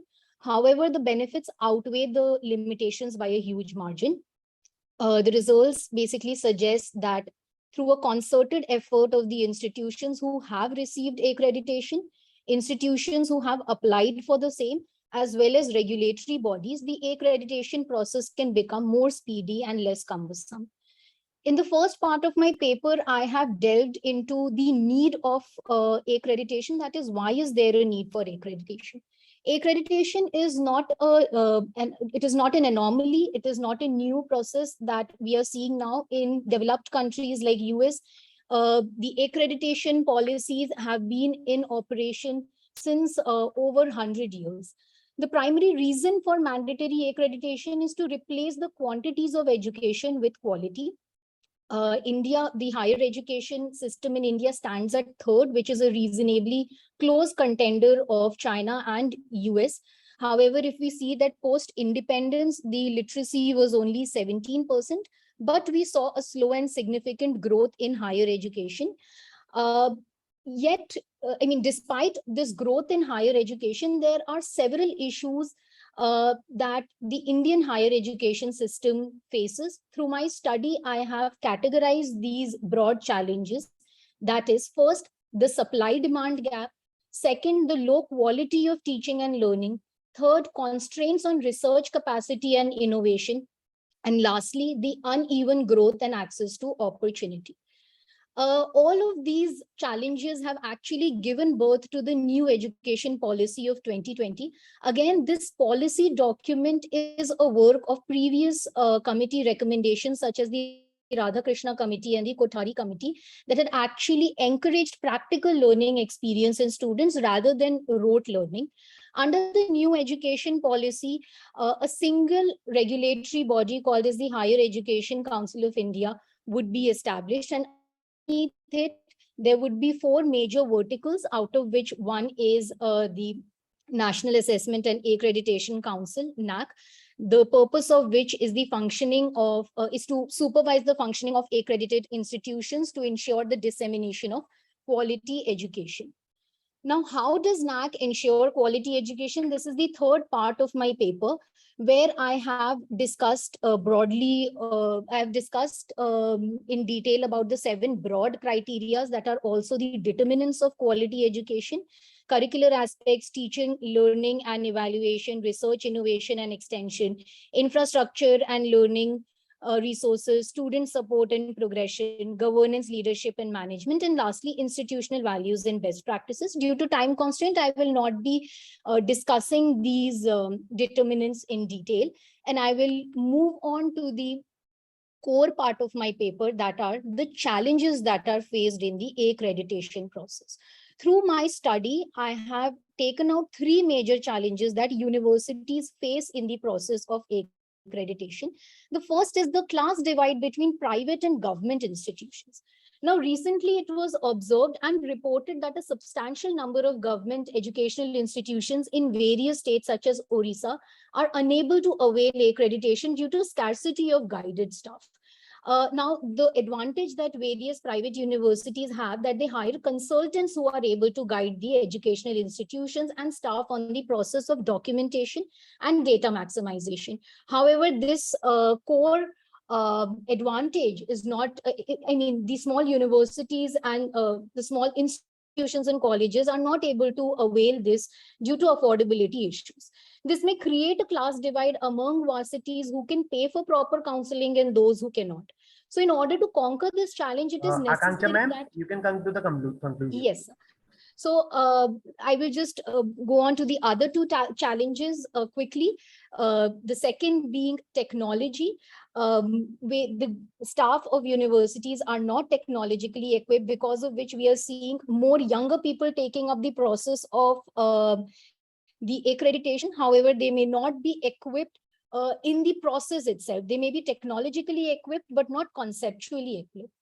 And the third challenge is the overburdening of teaching personnel. Now, quality assurance is a colossal task in itself, and channeling the responsibilities upon faculties may distract them from the primary responsibilities of teaching and research. This challenge may be overcome by educational institutions by hiring specialized teams who have been given the task of relaying documents for accreditation by faculties. Now, in conclusion, I have in my paper listed out that NAAC builds a promising future for the education system of the country, as accreditation would ensure the degree of higher learning is more than a paper-bearing stamp. It would place India on the same page as its contemporaries, including China and US. And for this, timely step, such as NAAC-related nationwide training to all institutions without bias, is the need of the hour, as well as appropriate hiring by educational institutions that would only expedite the accreditation process and would allow teaching staff to not distract from their core responsibilities. Thank you, everyone. Yes, thank you, Akanksha ma'am. You can stop screen sharing.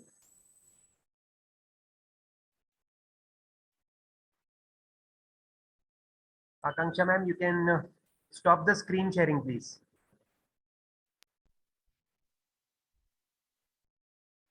Okay, fine. Next we have Lipsadash and Sambhavi Patnaik, I guess. Lipsa madam, you can unmute yourself. Yes. Just, Sir, am I audible? yes, Sambhavi ma'am, you can also unmute yourself. Yes. Fine, you can start your presentation. Thank you so much, sir. Good afternoon, everyone present here. And thank you, Asani sir, for coordinating this event. Today, we present on higher education and social transformation among the tribal community and a case study of Odisha. I am Lipsa Das from Kit School of Law, assistant professor at Kit School of Law. And along with me, I have my co-presenter, Ms. Shambhavi Patnaik, who is also assistant professor at Kit School of Law, Bhubaneswar. So, as we know that we know that now our country is celebrating the 75th year of its proclamation, and we know that it is we know that our constitution is giving a very different vision of inclusiveness in this country. We know that we have promised through our constitution that there is a social, political and economic justice given to all its citizens, irrespective of their caste, creed, race, sex and religion. But the moment we're looking into things like education, health and employment or other socio-economic indicators, we see there is some kind of backwardness between the scheduled caste, scheduled tribe, even after years of being the constitution being affirmative in nature.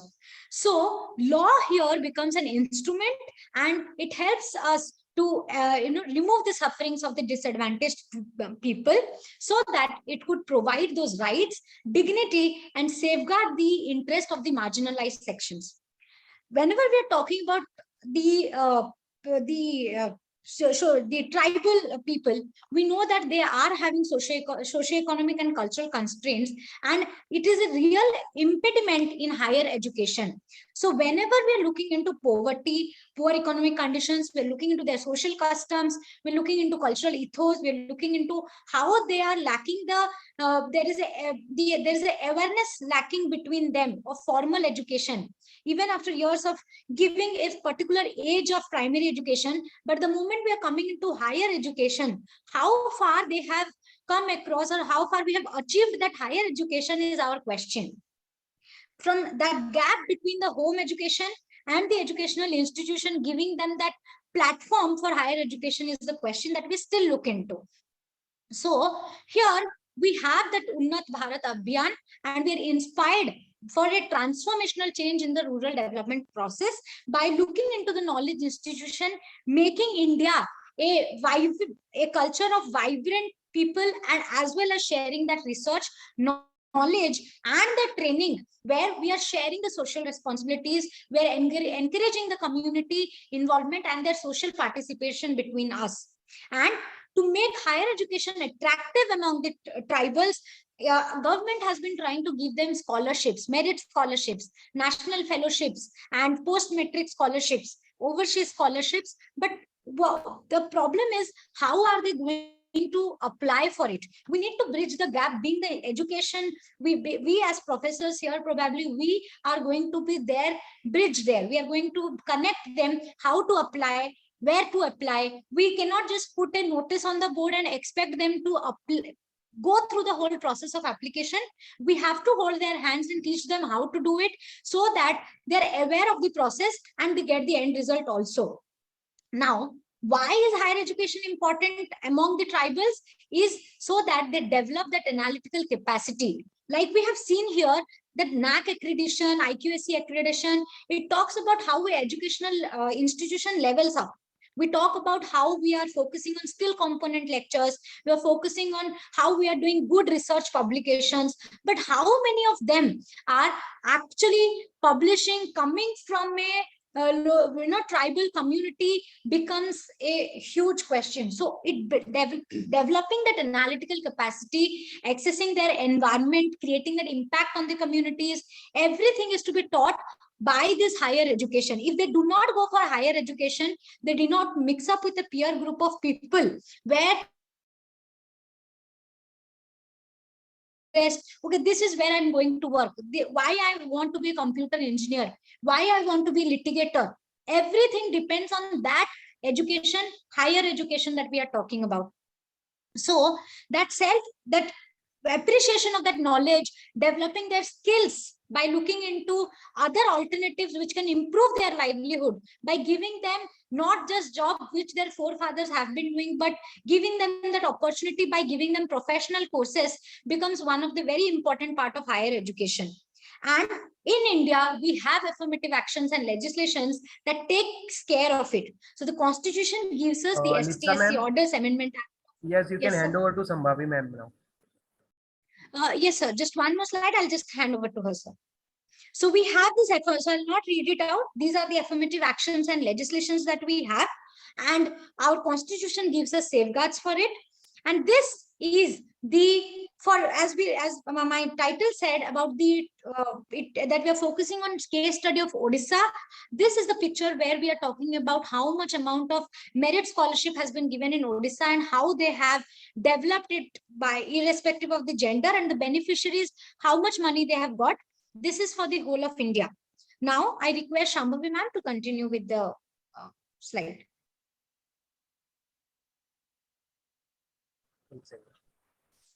Sir, I'm unable to unmute myself. Sir, she's unable to unmute herself. Okay. Please go ahead. Okay, thanks. Okay, so we have taken in our study, we have a KISS institution, which is called as Kalinga Institute of Social Science. It is it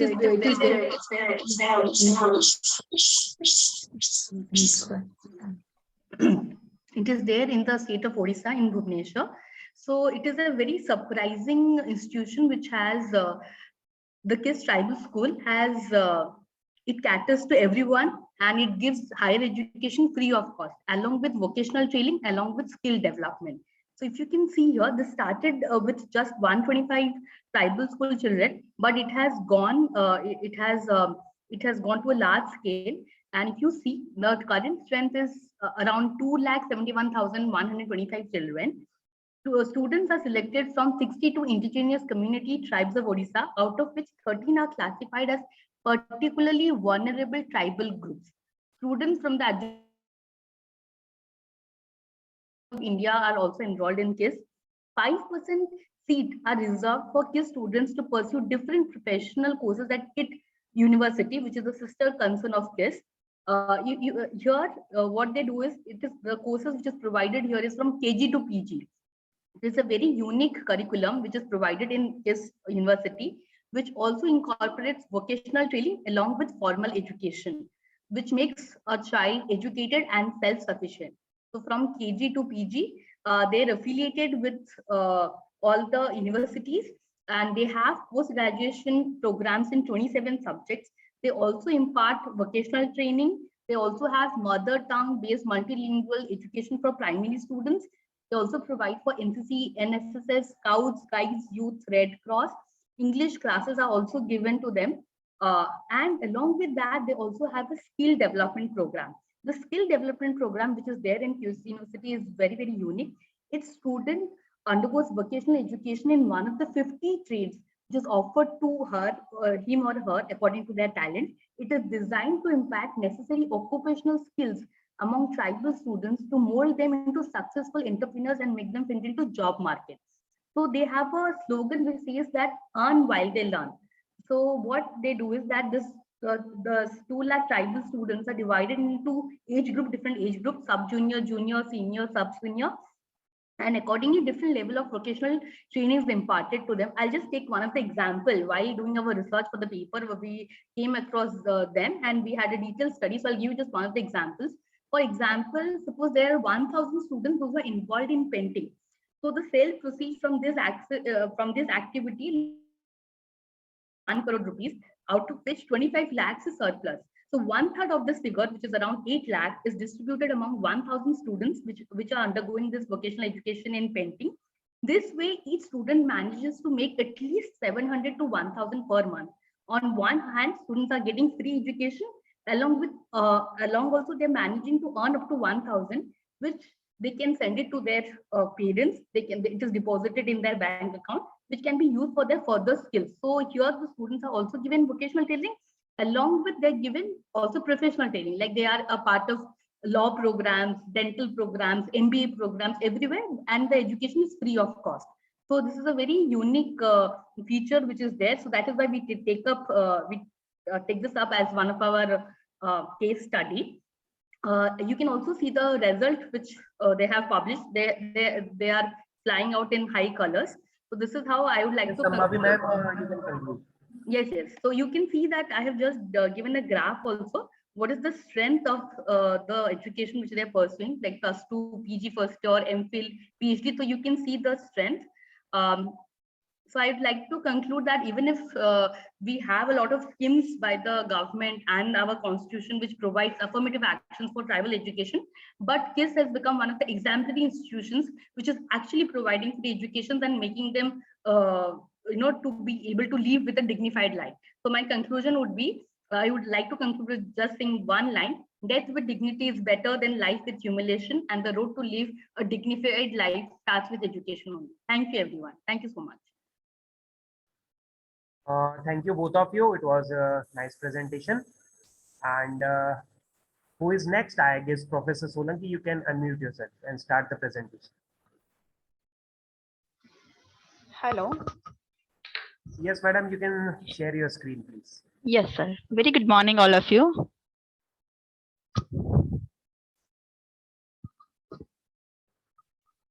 Yes, go ahead, ma'am. My screen is visible, sir? Not yet. Yeah, just a minute. So now it's getting, visible. Fine, it's visible now. Okay, thank you so much. Myself, Kiran Solanki. I'm serving at Siddharth Law College, Kamraj, Surat, Gujarat. The topic of my article is a study on women empowerment and education policies in the state of Gujarat. There is no chance to the welfare of the world unless the condition of women is improved, said by the Swami Vivekananda. Taking encouragement from this belief, government of Gujarat under the guidance of central government has been continuously devoted to the empowerment of women and has taken numerous initiatives like Kanya Keroni campaign, Mission Mangal, Chiranjeevi Yojana, Beti Bachao Yojana, Sukanya Samriddhi Yojana, Nari Adalat Abhayam, and many more. With governmental support, some other private authorities like NGOs and some other institutes are also working on women empowerment in one or other way.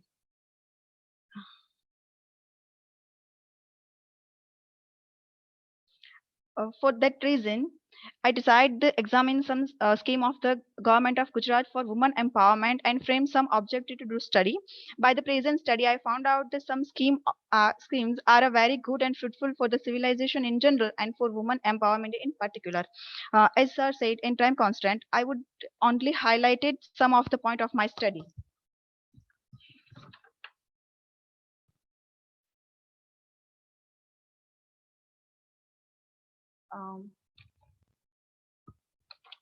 We all know the meaning of women empowerment.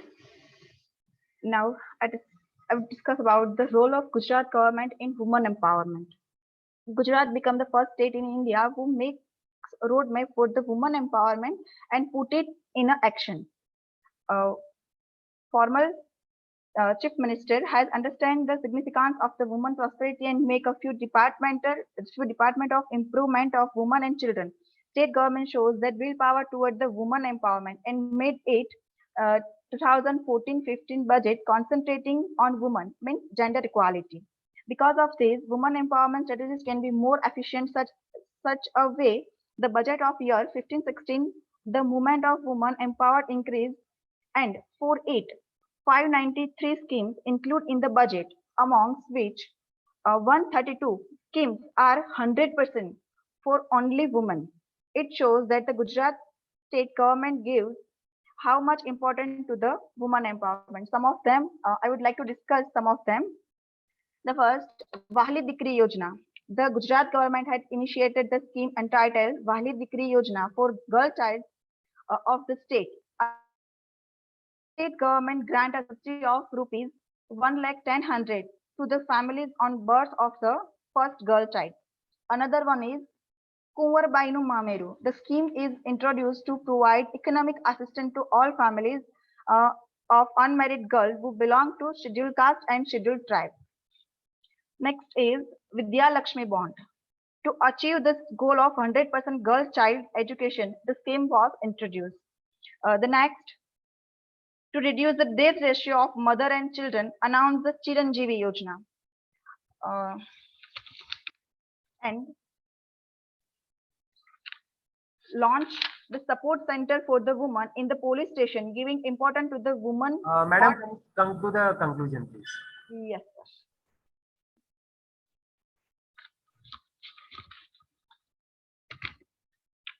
In the conclusion, Article 14 to 16 of Indian Constitution lay down the equal right for men and women. Any practice of discrimination based on gender is strictly prohibited.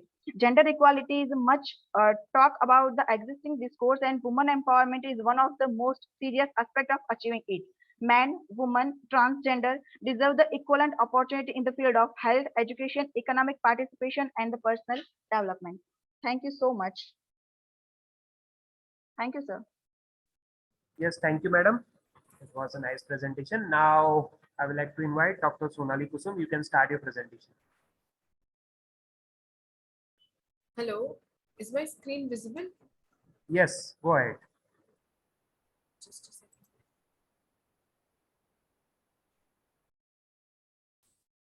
Hello. Yes, you are audible. You can go ahead. I'm audible. Is my screen visible? Fine, yes. Yes, fine. So First of all, I would like to thank the conference organizer, Dr. Sunny, as well as I would like to also thank the authorities at NAAC who have convened this conference. And greetings and warm welcome to everybody. My topic for presentation today is significance of NAAC at National International Forum in promoting quality of higher education, challenges and best practices. Now, to begin with, yes, so I'll briefly introduce NAAC. Since everybody is aware of it, I'll skip some of my slides about the introductory part of NAAC. Though NAAC, it is important to highlight that NAAC is an autonomous body. It is an inter-university center which established by UGC in 1994. Coming to the most important aspect, what is the philosophical tenet of NAAC? Why was this NAAC? On what principle it is based? So NAAC is based on the idea of continued improvement and not for penalizing the institution.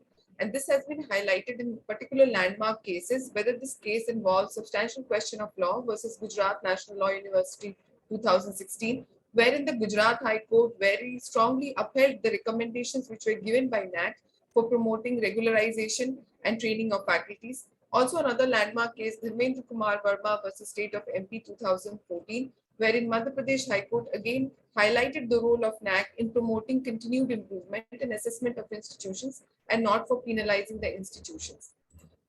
Quickly enough, I will discuss two of my important objectives. First of all, my important objective for this paper is to highlight what are the significance of NAAC, what are the contemporary best practices, what are the challenges faced by institutions while they are seeking NAAC accreditation.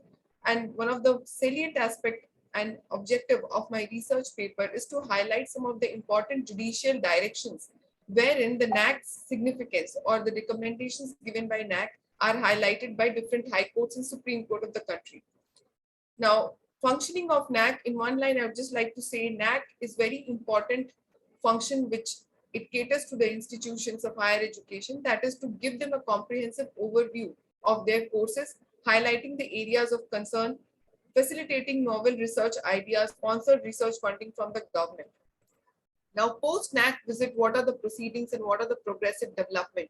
As we all know that NAAC visits and NAAC inspection is very crucial for the institution assessment and accreditation. It is also important to note that two of the important fundings of the Government of India, Ministry of Human Resource Development, as well as the RUSA funding, which is started by central government, Rashtriya Uchchatar Shiksha Abhiyan, these two fundings are preconditional to NAAC accreditation, which is grade A by the institutions. So conclusively, I would like to also highlight one example here. One of the colleges, as it is stated in my slides, in Maharashtra in Pune, after NAAC accreditation with grade A, they found around 2.5 crore MHRD funding. Contrastingly, if you see the Kashmir University, this is from 2016, as they failed to get NAAC accreditation, they were denied rupees 150 crore by MHRD funding. So we can very well see what is the significance of NAAC accreditation. Now, quickly enough, NAAC's foray into international arena. Now, NAAC has been basically part of this international network for quality assurance agencies, which is spread over 120 countries. And the whole idea is to promote that international assessment standards are brought in the Indian university. Now, NAAC has been organizing these global summits on higher education. One of such was held in 2016. NAAC has also fostered the development of International Quality Assurance Cell so that there is incorporation of international standards and innovation in research. Now, I'll go to some of the contemporary challenges. One of the contemporary challenges that is well known that in many universities there are vacancies. NAAC has declared in 2012, India has a shortage of around 4 lakh faculty members. Second important challenge is the resource crunch and delay in inspection. As highlighted in Dharmendra Kumar Verma versus State of MP, NAAC has limited resources and it is very difficult to conduct inspection for large number of universities across the country in time-bound manner. This has been highlighted by the Madhya Pradesh High Court itself in the judgment. Another major problem or a challenge for the NAAC is the very limited coverage of universities across India under NAAC. As per the report, Kerala has around 20% coverage NAAC accreditation, Bihar has around 19%, Chhattisgarh has around 17%, and this is a report which is highlighted in Hindu editorial. Now I'll come to some of the important judicial developments considering the time constraints. Okay. Now, as I was mentioning this particular case, Dharmendra Kumar Verma versus State of MP, this case is very landmark as it talks about the significance of NAAC, which has been set up under National Education Policy and Program of Action 1992. And it talks about the constituting committee of NAAC as to how important members like Executive Committee of NAAC as educational administrator, policy makers, senior academicians. Another significant judgment, Anil Kumar others versus State of Haryana, where it has been said that the parameters on which the NAAC has been accrediting institutions, parameters like infrastructure, quality of faculty, adoption of new methodology for teaching, publications, and seminars. Another landmark judgment, Anjali Pathania versus Trent University of Jammu Kashmir, which highlighted one of the problems for NAAC assessment faced by many universities is the lack of having good quality teaching faculties and lying vacant teaching positions, which should not be compromised. The court held that there has to be regularization of teachers. Similarly, again in Anil Kumar others versus State of Haryana, in this particular Punjab Haryana High Court highlighted the role of NAAC in upholding the quality of education in higher education institutions, and accreditation to be very, very important tool for monitoring and assessing the standard of quality of education by NAAC. Yes. Now, Sonali, just come to I'm the- concluding in another 1 minute. Just give me another 1 minute.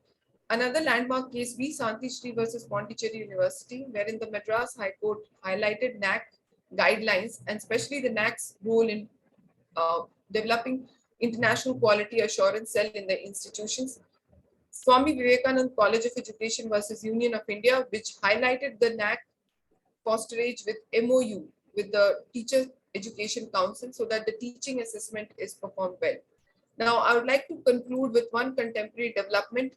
Recently, the NAAC has introduced ICT-enabled accreditation, which will involve online assessment, peer judgment, and third-party validation. This is a very progressive step. Second important thing is to do away with any kind of corruption or bureaucracy, procedural delay in NAAC accreditation. There is mandatory video recording of NAAC inspection and visit. And therefore, this is also highlighted that there is outsourcing of institution inspection by the government agencies. Now, no more the NAAC will be personally accrediting, but rather they will send an institution or organization which is coming under Government of India for inspecting the universities to check any kind of corruption and malpractices. So I'd like to conclude with these progressive developments and best practices. Thank you one and all, and thank you for your patient listening. Thank you. Thank you, Dr. Sonali. Yeah, I will just stop sharing. I think my screen Fine. share had stopped. I guess next is Dr. Sheikh, madam.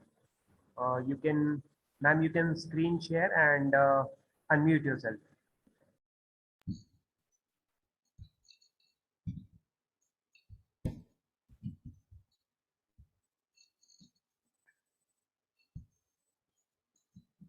Thank you, Dr. Hassani. Am I audible? Yes, ma'am, you are audible, visible. Go ahead, please. At the outset, I thank you and congratulate you, the NTVS Law College, for organizing and giving us this opportunity. I congratulate you for your hard work and patience. As I present my topic is NAAC and upliftment of rather reinforcement of higher educational institutions.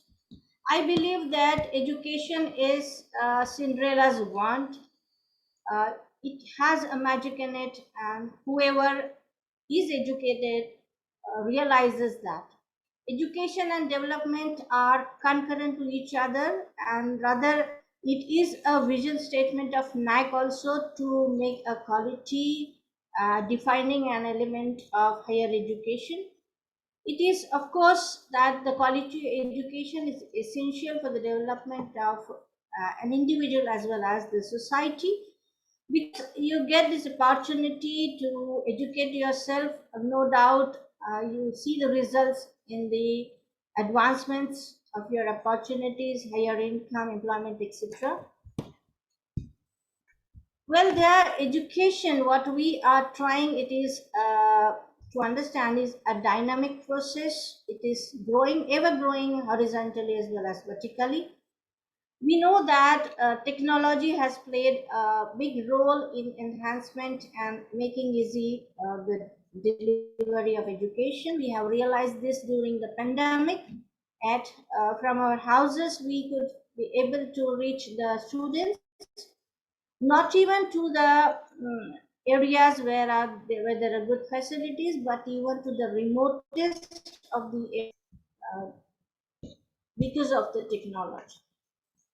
As we see that the accreditation is main function of NAAC, and we know that it is, of course, accrediting institution to see that what kind of development is there, because we, after all the education institutions are contributing to our national development, which shows the global reflection, of course.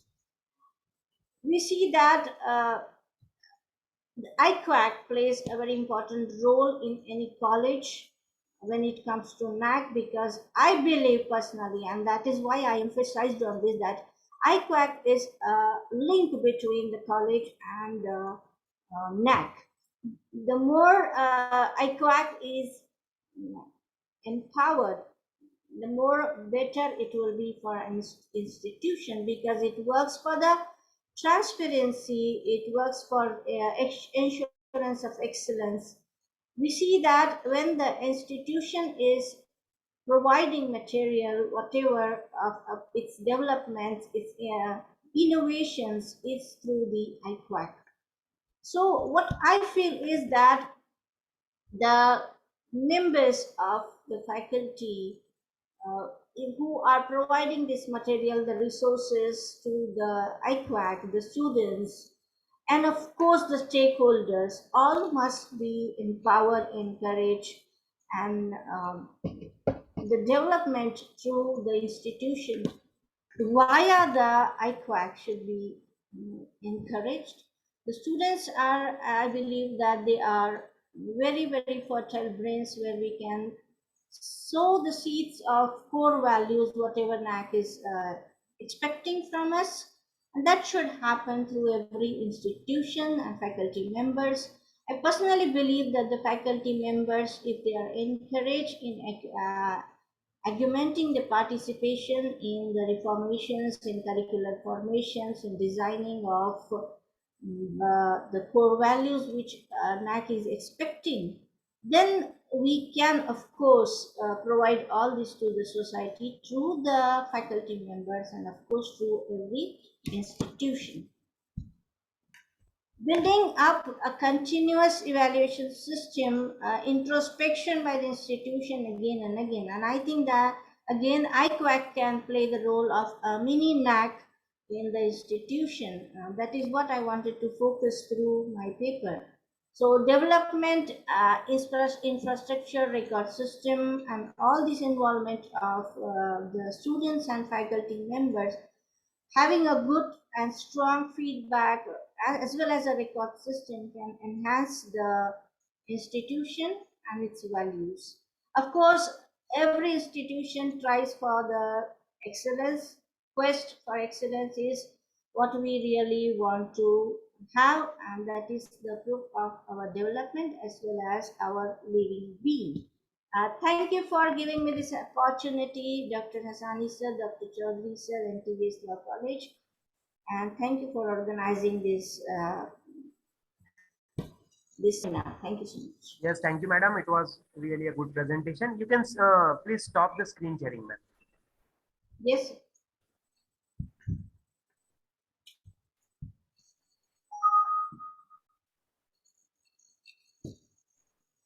Okay. Participant, please take the note that you have been allotted only 5 minutes. So please complete your presentation within the allotted time. Who is next? You can start the screen sharing, and please let me know so that I can unmute you. Who is the next participant? Agni Hotri, sir. You can please unmute yourself.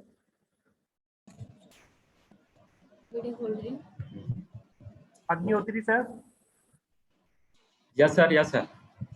You can start screen sharing and begin your presentation.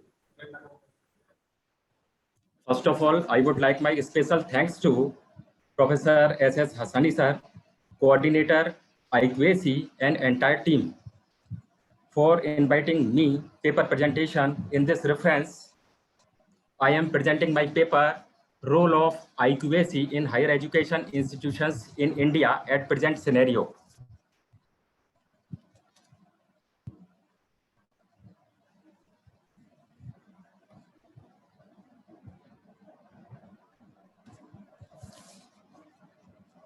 India has one of the largest institutions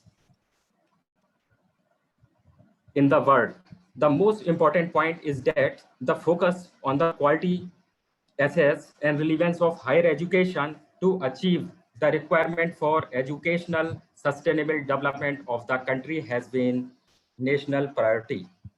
The overall quality of higher education is main concern in the policy framing, and for that it has been mandatory to obtain accreditation of higher education institutions by the NAAC to improve the quality. So NAAC is an autonomous body under the Section 12 CCC Act in September 1994. Now about the internal quality assurance cells, IQAC, and its role. IQAC is an institution and significant administrative body responsible for quality matter. Prime responsible for IQAC to initiate, plan, supervise the various activities which are necessary to increase the quality of the education in the institutions. So the main work of the IQAC is maintaining the quality of education in teaching, learning, evaluation become crucial and outcome. IQAC can be work just like a driver for the institution to achieve the excellence in higher education. IQAC is now compulsory in every higher education institutions as per NAAC criteria in sections, and their requirement become it has based on introducing the quality system. Finally, IQAC is responsible for planning, guiding, and monitoring the quality assurance and quality enhancement activities in a college. The main aim and objective of IQAC.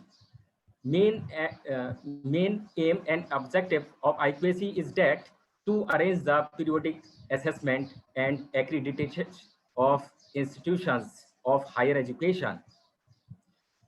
It is responsible for to understand the quality related research program, training program to promote the achievement of quality of teaching, learning, and other research activity of the institutions, as well as to promote the quality educational excellence and best practice of the institution. It is also work as interact a new research finding and other important matters in India and abroad. So the finally achievement and development of the best academic environment, quality culture in an institution are responsible for NAAC committee. However, the development of academic excellence and administrative performance of the institutions may be promote the internalization and institutionalization of quality enhanced initiatives.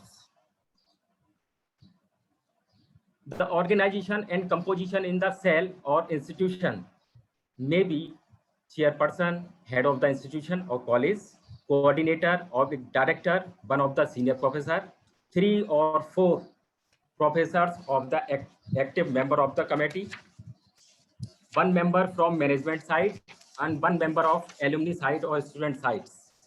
Number of the active member of the IQAC committee may be increased or decreased according to the size of college and availability of academic staff.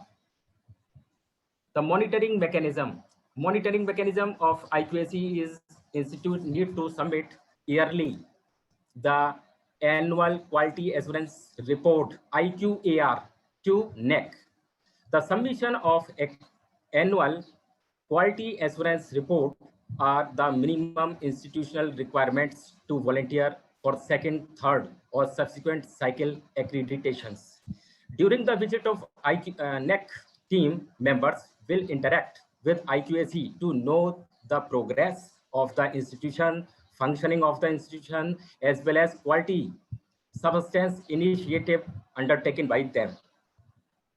The operating features of the IQAC may be setting quality benchmarks of the constant work, creating paragraph to reach the academic as well as non-academic leading goals, creating the student consenting teaching learning environment, enabling faculty to efficiently use technology for innovation in education. The utility and scope of IQAC to ensure the highlighting level of clarity of focus in institutional functioning towards the quality enhancement. Agnihotri sir, please come to the conclusion. Okay. So I would like my conclude that the IQAC is totally of system, resources, and information devoted to setting up, maintaining, improving the overall quality and standard of the institutions. Thus, if the quality is required to be, we need to structure the quality assurance mechanism that makes it possible to monitor, improve, and evaluate the quality of the institutions. However, each and every institution will have to build its own, and IQAC keeping certain objectives in mind, namely monitoring, evaluate quality of the insurance, and the specific activities and the instruments of the insurance. Thank you, sir. Okay, thank you for your presentation. Yes, next is Dr. Mehkarkar sir. You can, Agnihotri sir, you can stop screen sharing, please.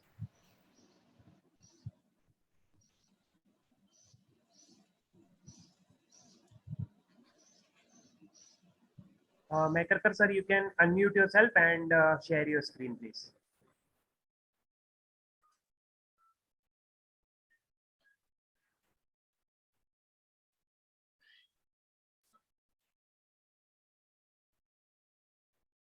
Good morning. Am I audible? Yes, sir. Go ahead.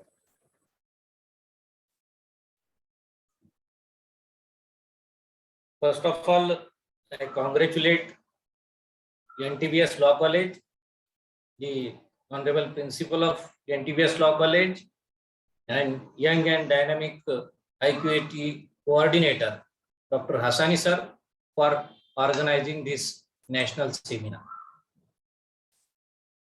The best way to fight poverty is to empower people through access to quality education.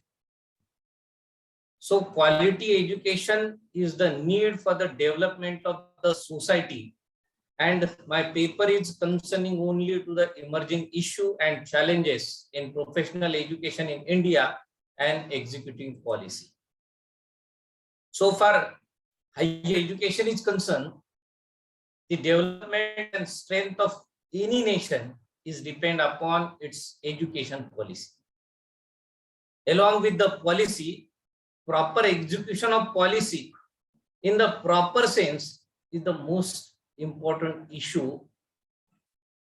India has expanded higher education everywhere, including in the rural area. And the NTVS Law College is the best example for this. The NTVS Institute is providing a legal education in a too much remote area. But there is lot of other issue apart from the expansion, that there is no demand of accountability and they are not improving properly. Not concerning to the NTVS, it is the overall view of higher education in India.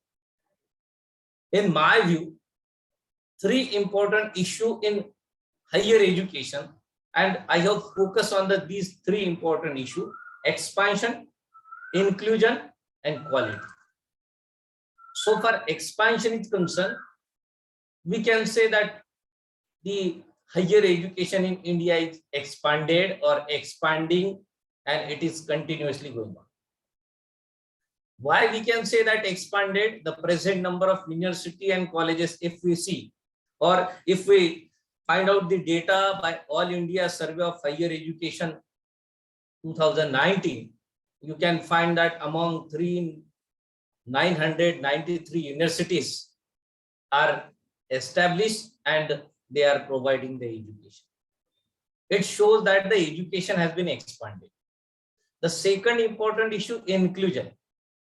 Inclusion education is needed for the development in global perspective. Right now that the education is the part and parcel to be a successive country in the global perspective. So inclusive education should create opportunity for all learners to work together. And the major goal of inclusive education is the flagship goal. This inclusive education is an educational system that provides opportunity for especially a needy and talented student to pursue education in a mainstream. So therefore, the inclusion is the another most important issue. And my paper is mostly focusing on the quality. And the paper is entirely focusing on the quality, and this most important issue is somewhere lacking in Indian perspective in my view. If we see the expansion on various government report, we can find that 63% colleges are established in rural area. But what is regarding the quality of higher education?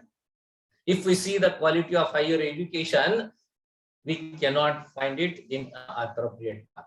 Any engineering, management, and all the other professional colleges have been established in rural area, but they are not able to provide the quality education. And my paper is basically focusing on these issues. That the things lack the execution of the policy. Mere establishing the institution, mere making an accreditation of the institution is not sufficient, but it required to develop the quality, and quality education can only achieve the very purpose of the education. And therefore, the policies are required to be executed in proper sense without compromising the quality. The government and all concerned, we the people, all concerned with education are needs to work on this aspect for the enhancement of the quality of the professional education. And this is the core of my paper, that required the quality in Indian education. Considering the time constraint, I intentionally focus on main point of my paper. Once again, I am very much thankful to Dr. Hassani sir and the chairperson of this session. Thank you very much. Thank you so much, sir. It was really timely presentation and a nice presentation. You can please stop screen sharing, sir.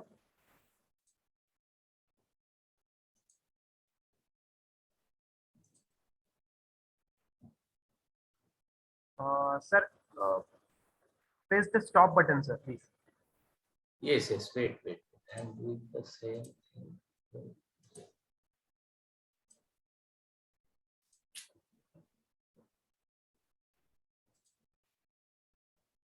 Fine. Okay, sir. Thank you. Okay. Okay, who is next? You can share your screen, please, and start the presentation.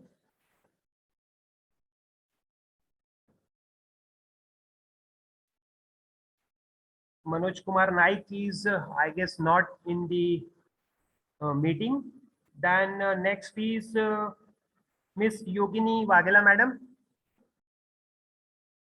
You can unmute yourself and start the presentation. Yogini, madam. Good morning, sir. Madam, Can you hear me, sir? If you have logged in from two devices, you will have to leave one device. Otherwise, it will create echo. You can leave from one device. Okay, okay, sir.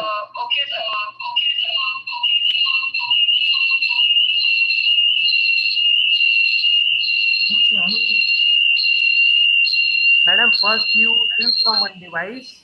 Okay, now you can start. I leave, sir. Okay. Can you hear me, sir? Yes. Share your screen. Firstly, I thank you to Dr. Hassani, sir, Myself Yogini H. Waghela. I am from Siddharth Law College, Kamrej 4 Rasta, Surat, and I am presenting my paper. My topic is a study on. My screen is showing, sir. Madam, you have not started the screen sharing. First, you will have to start the screen sharing. It is showing, sir.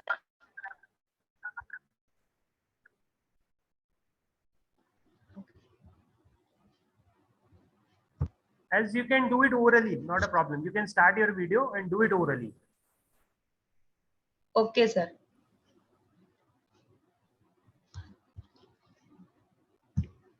You can just start your video and continue.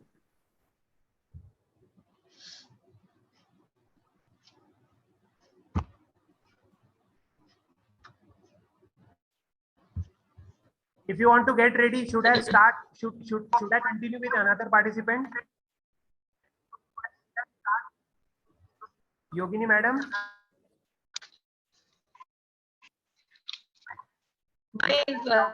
Please begin your presentation. Can you hear me, sir?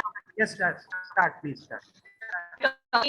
Study on education status of scheduled caste student with various educational scheme of government Gujarat. In state of Gujarat and in the state of India, the traditionally untouchability, Harijan or Dalit or backward classes are faces so many problems or so many issues. The traditional untouchability were deprived getting the education. They are not allowed to use public educational institute even today in most area in Gujarat.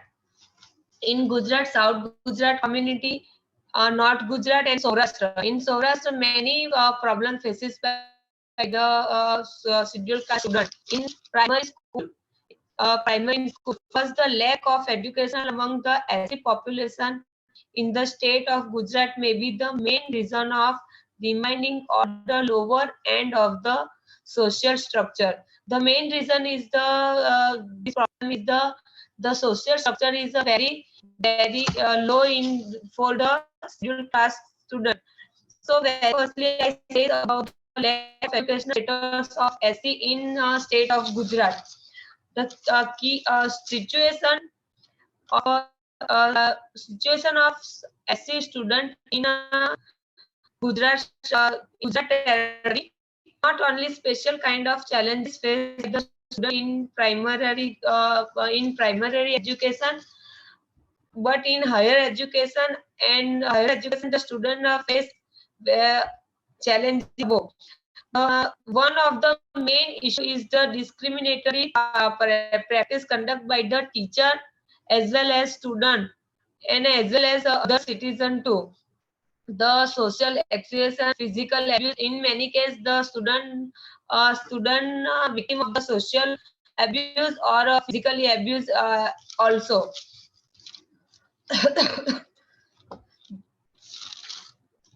This research paper will be adopted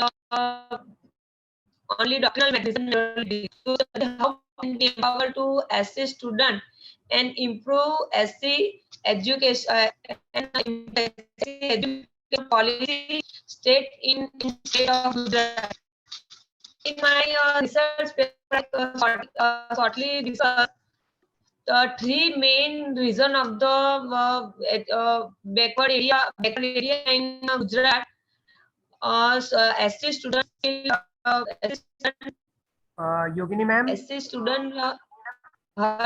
Your voice is breaking. You can come to the conclusion. Okay. Conclusion of the our Constitution of India and other act approved the protection of backward class SC students, also safeguard for the SC either especially for the way of ensuring their general right as citizen, with the object of the promoting the educational status and economically interest and removing social disability. Respect various effort by the government of Gujarat, central government of India, the difference in the educational attitude among the social groups. Through several constitutional steps from time to time, there still remain huge gaps to be bridged. So in Gujarat also same situation for same situation in educational status of SC student. Thank you, sir. Okay, thank you.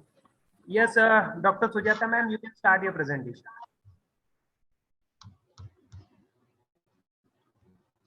Just a minute, ma'am. I will let you unmute. Just a minute. Okay, unmute yourself.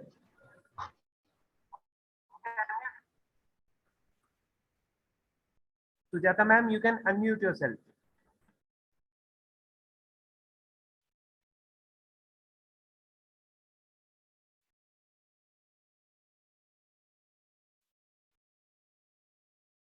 Sujata madam,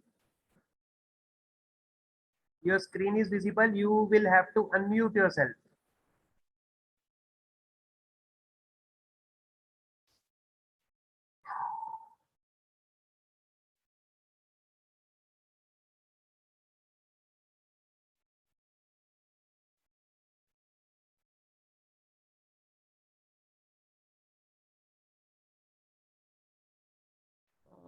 Sujata ma'am,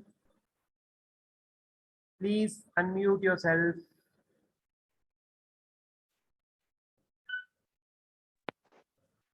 Yeah. Right, Ali. Okay, you can begin your presentation. Yes, sir. And please make sure that you finish it off within 5 minutes. Yes, sir. Yeah. Yeah. Happy afternoon to one and all. This is Dr. Sujata from BMS College of Law. My research article is on importance of NAAC in higher education.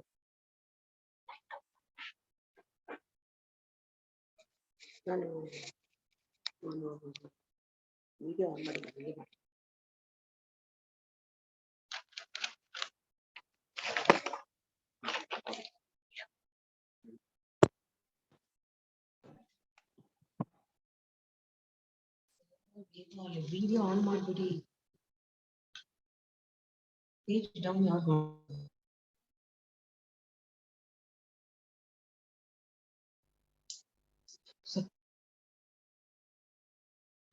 Madam? Yes. Please read out the slides which you have prepared. You took about only 5 minutes for your presentation.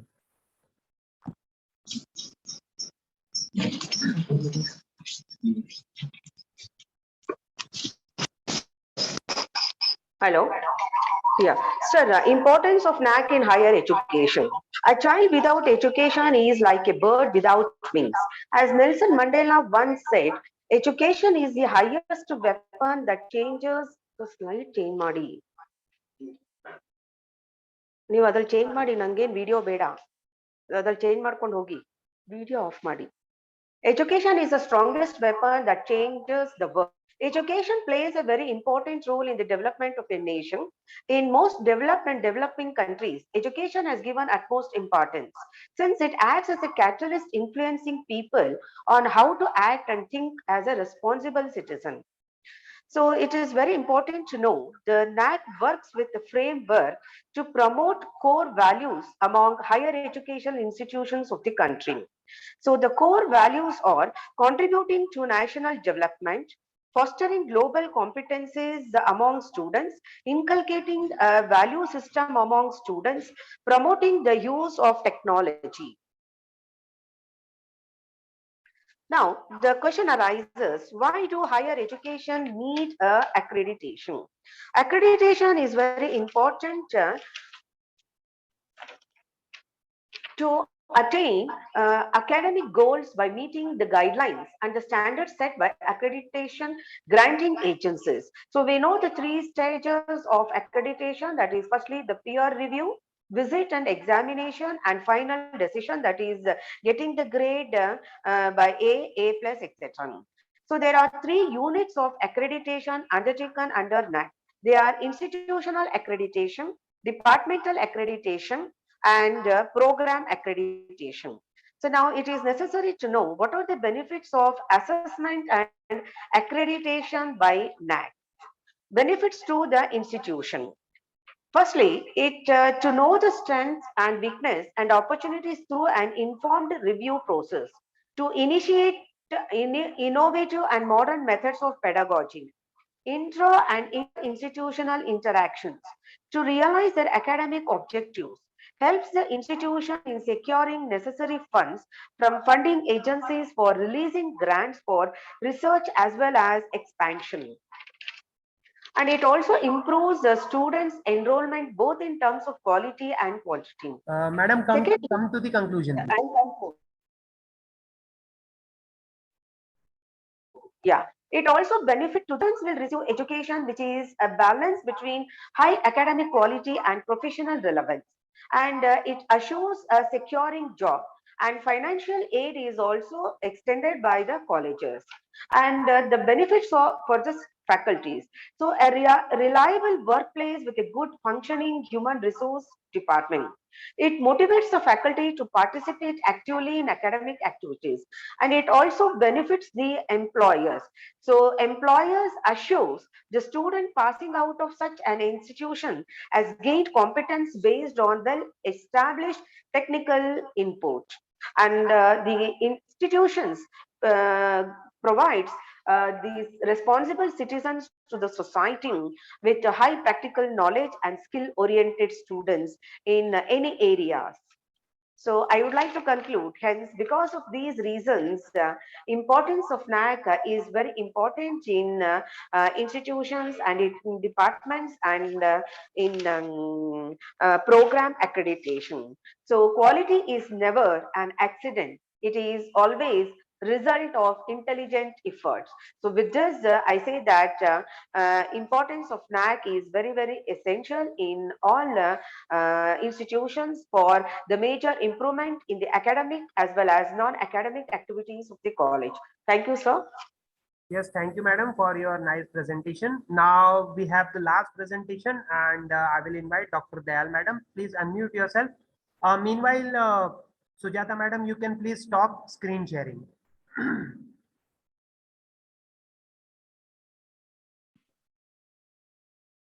Good morning, Hassani, sir. Good morning, madam. Sujata, ma'am, please stop screen sharing so that Dayal, madam, can screen her share.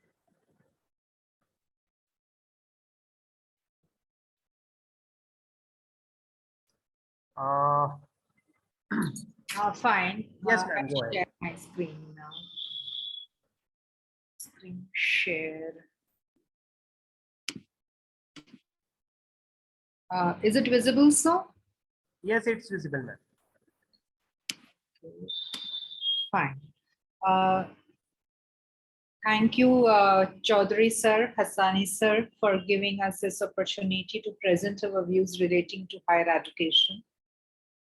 Topic of my paper, multidisciplinary online national seminar, and in that I'm presenting evaluating role of Bar Council of India in regulating legal education across our nation, as envisaged by Section 7H of Advocates Act. Fine. This I have to remove, but I don't know how. I'm sorry about this. Just a minute. Fine. Okay. Section 7H of Advocates Act promotes legal education as well as empowers Bar Council of India to lay down standards of legal education in India. Doctrinal and analytical research methodology has been adopted by me. I have analyzed few circulars of Bar Council of India to trace its role in development of legal education in our country. And my two hypotheses are that the Bar Council regulates in a very holistic manner legal education in our country. And with development of society, Bar Council has to proactively frame new rules and regulations suitable to the needs of the society. These two circulars I mentioned in my papers, one of 2014, one of 2020. 2014 circular dealt with internship and advocated summer, that is vacation internship after the academic year is over. I traced two law institutions, one in Dwarka sector of New Delhi and one my institution, We both advocate summer internship only. At the same time, 2020 Circular of Bar Council of India advocated online examination system for the first time due to pandemics. I personally feel that was a humanitarian approach and well appreciated across India. Our institute also written to the Bar Council to validate the online mode of examinations, and they did validate it through this circular. Then we move forward to our second hypothesis. Bar Council of India proactively frames rules as per the needs of the society. So if we all have gone through the mediation, conciliation and arbitration circular of Bar Council of India of 2020, now Bar Council of India has stressed that mandatorily we should include mediation, conciliation, arbitration subject in our curriculum. I trace this initiative of BCI with the provisions of Chapter 5 of Consumer Protection of 2019, which also advocates mediation as far as the consumer protection is concerned. At the same time, Bar Council has today started a YouTube channel where we can access all academic information, symposiums by learned legal scholars, justices of Supreme Court and High Court, that again is moving with the contemporary times. My conclusion is that my both the hypotheses have been proved positive in this paper. I referred to many circulars over here because of word and time constraint. I could not include more circulars, but I want to take some time as far as my recommendations are concerned. It is very fine you bring out good circulars, but implementation directions is important. For that, we need to empower the BCI at the state level also, and they should regularly inspect the institutes whether whatever they have suggested is being taken care of, is being implemented, is being executed or not. And my very strong recommendations are there should be a lot of coordination between BCI, UGC and state governments. UGC advocates appointment of certain number of teachers. BCI also mandates the same. State government works in different direction only. At the same time, there has to be some sort of clarity. 2020 LLM regulations are there of Bar Council of India. In spirit, I don't find them being implemented in India today. All NLUs are still offering 1-year LLM. PhD regulations of 2022 have insisted that if you want to go for PhD, then there has to be criteria, 4 years of undergraduation, then 1 year of masters, 2 years of masters. I don't find coordination or clarity over here also. So this is a need of the time. Thank you. I rest my case. And I'll stop sharing. Okay. Thank you so much, ma'am, for your timely presentation. And with this, I would like to thank each and every participant who presented their papers. It's not an easy task to prepare a paper in such a short time and then prepare the PPTs. Most of them are going through vacation period. I can understand that. But besides that, you all have taken efforts and made this a successful event, I guess. Now it's not waste much more time, and let me now invite the honorable session chair for this session. And before I invite him, let me introduce in front of you all that who Dr. Lawrence sir is. Dr. M.D. Lawrence, education and research training since last 33 years. Recently, he retired as a principal of Marathwada College of Commerce, and now he is presently working as a principal of Foresight College of Commerce in Pune. Dr. Lawrence supervision and guidance has created more than 25 research scholars and 10 scholars who have completed MPhil under him. At present, 8 students are working under his guidance and their PhD degrees from Savitribai Phule, Pune University. Dr. Lawrence has traveled widely and has chaired many sessions at the state and national institute seminars, conferences, and workshops almost all over the globe. He is also a PA team member of the SSS for accreditation of colleges at the national level by NAAC. The Savitribai Phule Pune University in the year 2014 awarded him with the Best Principal Award, and also the Ministry of Technical and Higher Education awarded him with the Best Teacher from Government of Maharashtra. So yes, sir, we have a very dignified personality in front of us all, as he is also an assessor in the NAAC peer team members committee. So he can share a good experience of him. He has visited so many colleges during section, and we would love to hear you, sir. All the participants are waiting for your speech. Sir, please go ahead.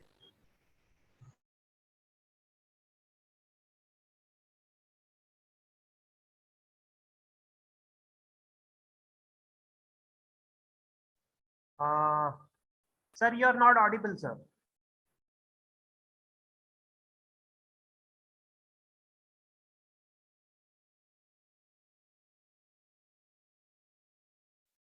Lawrence, sir?